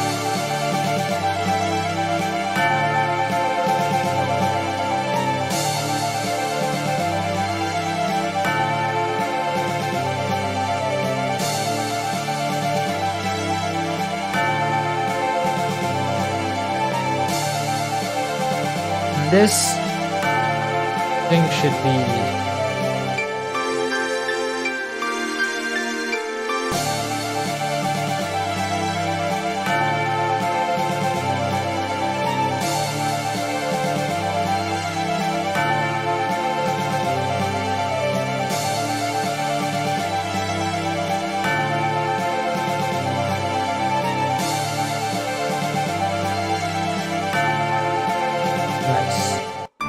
So it starts out pretty quiet, but then it gets a little bit louder.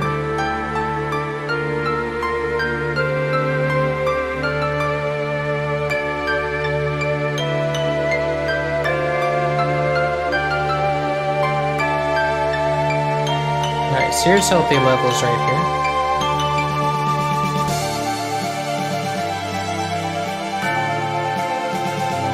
Nice.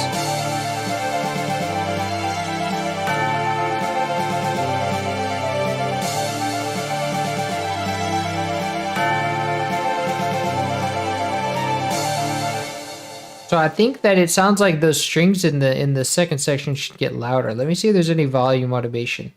Yes, so it does get louder in the main swing, which is right here. So that means I should probably automate the string because it's going to take too much to change the volume of all those patches. Let me just automate the fader knob. So let me copy, let me see, let me go into one of the strings automations and just copy this automation pattern to the slider for the mixer track. Now, actually, that is on average quieter, and that's because it's like it's on average quieter. So I want to raise it up. Let's see. Let me audition it.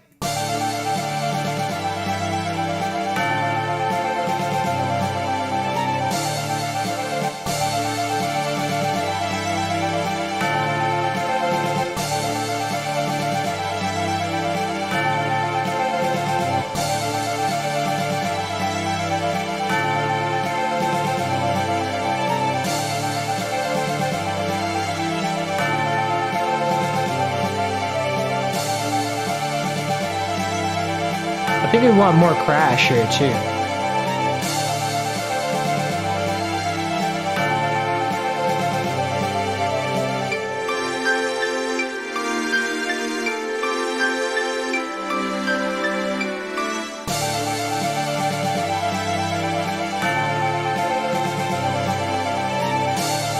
Actually, I think we want it even louder here.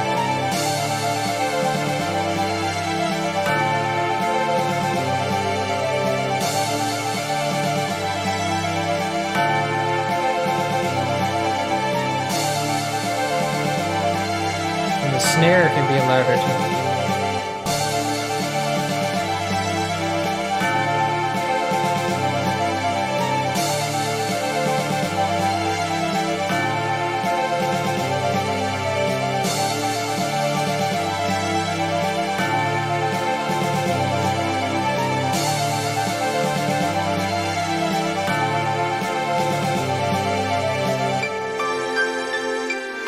Nice, so that's a little more level now.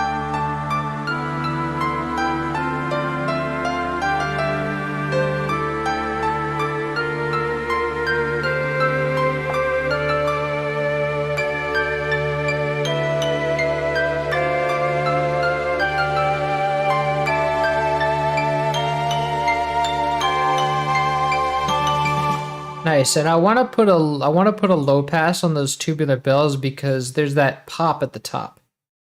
It just keeps on annoying us.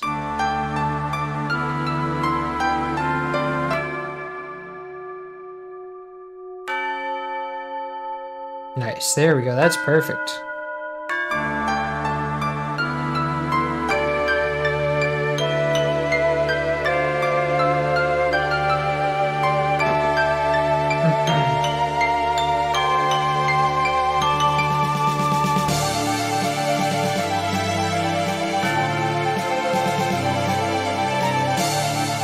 I can have it more.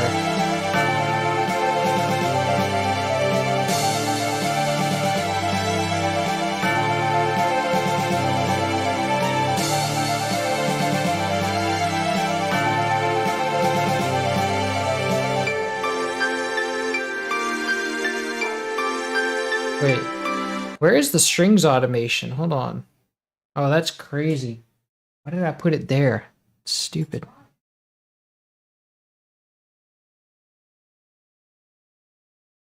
Paste that here. Wait.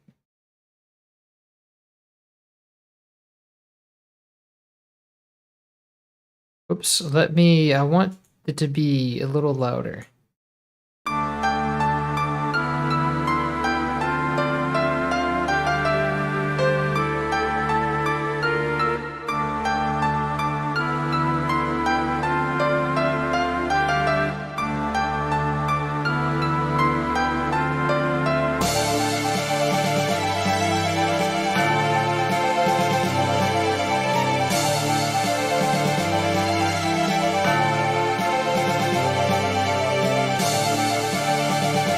So now if I play it through...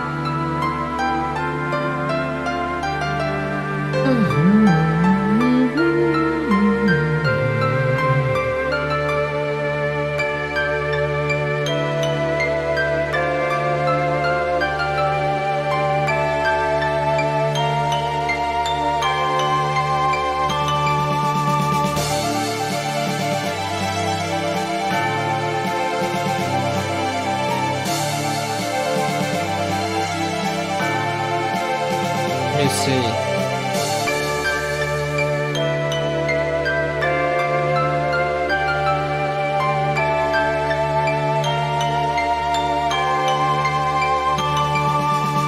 Nice. So now I think we can begin to master this thing. Let's replace the limiter with Maximus. And then, let's see.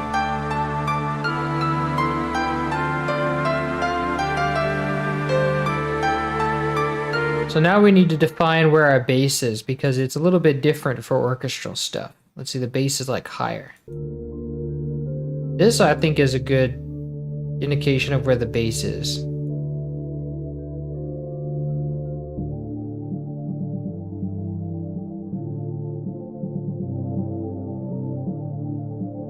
This is good right here. And so now the line for the bass is like right here. We want to kind of keep it under a little bit of tension.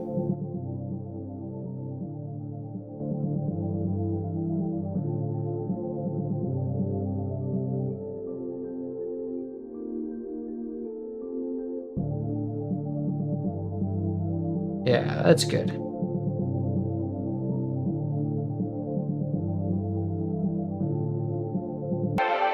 Nice.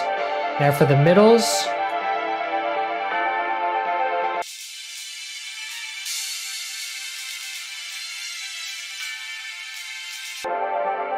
So this one is, now we want to just kind of keep this.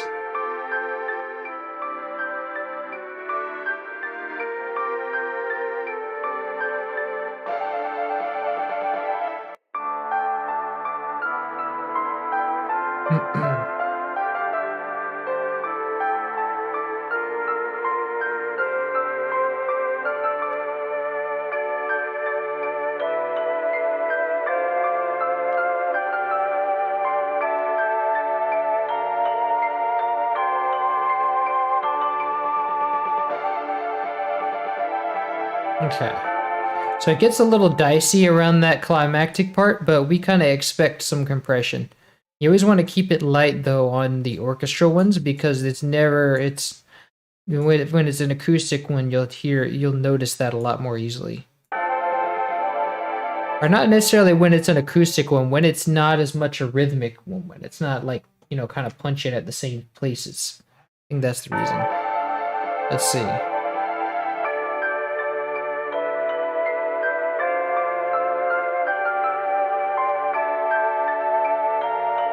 Nice.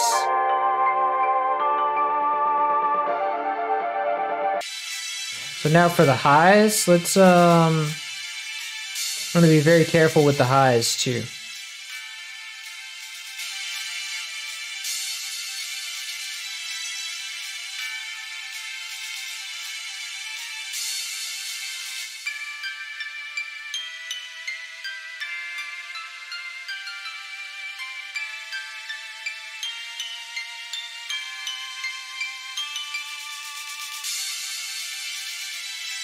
Nice.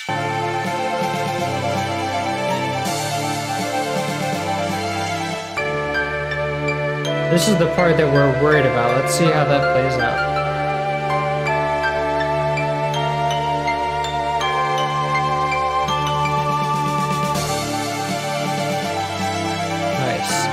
So it plays well. Let's watch the let's listen to the climbing of that. I want to make sure that the volume stays sounding consistent.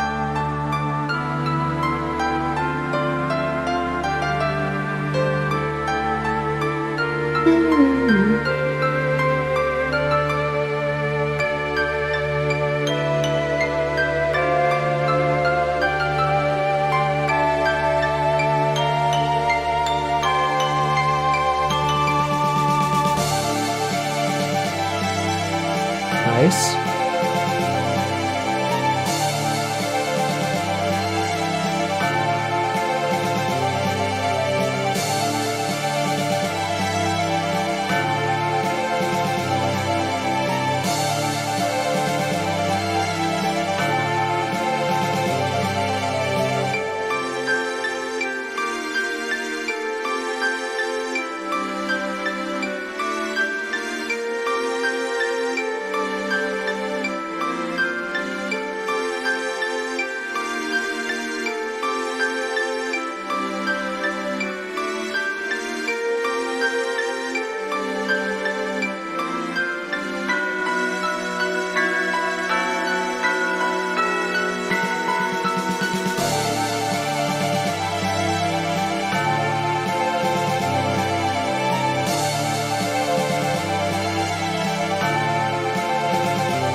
I want to put a little release on these strings.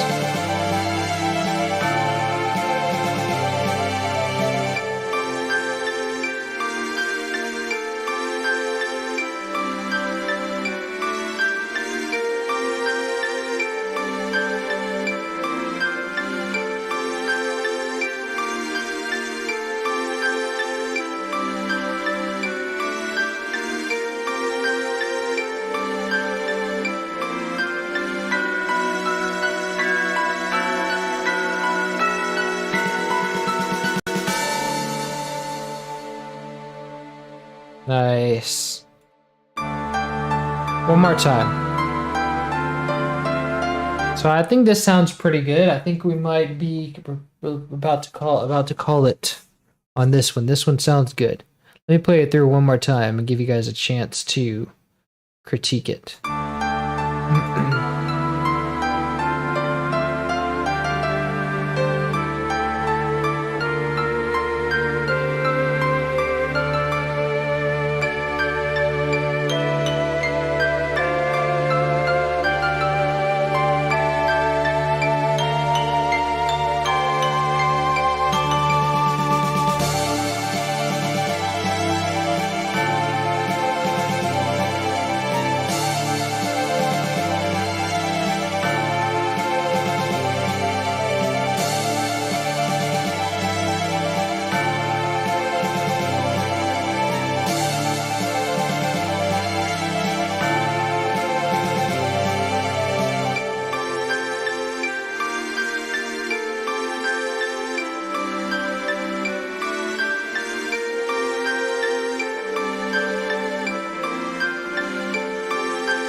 Nice. So I think that'll be about it for today. This will be up tonight.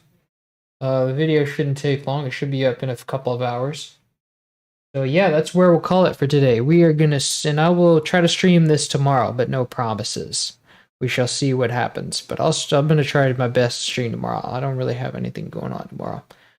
So yeah, that'll be it. And I'll see you guys next time. Thank you for coming to the stream. Another successful stream. Thank you. Glad you think so. All right, so I'll see you guys tomorrow possibly. And Jam and Sam out. Nice stream, mate. Thank you.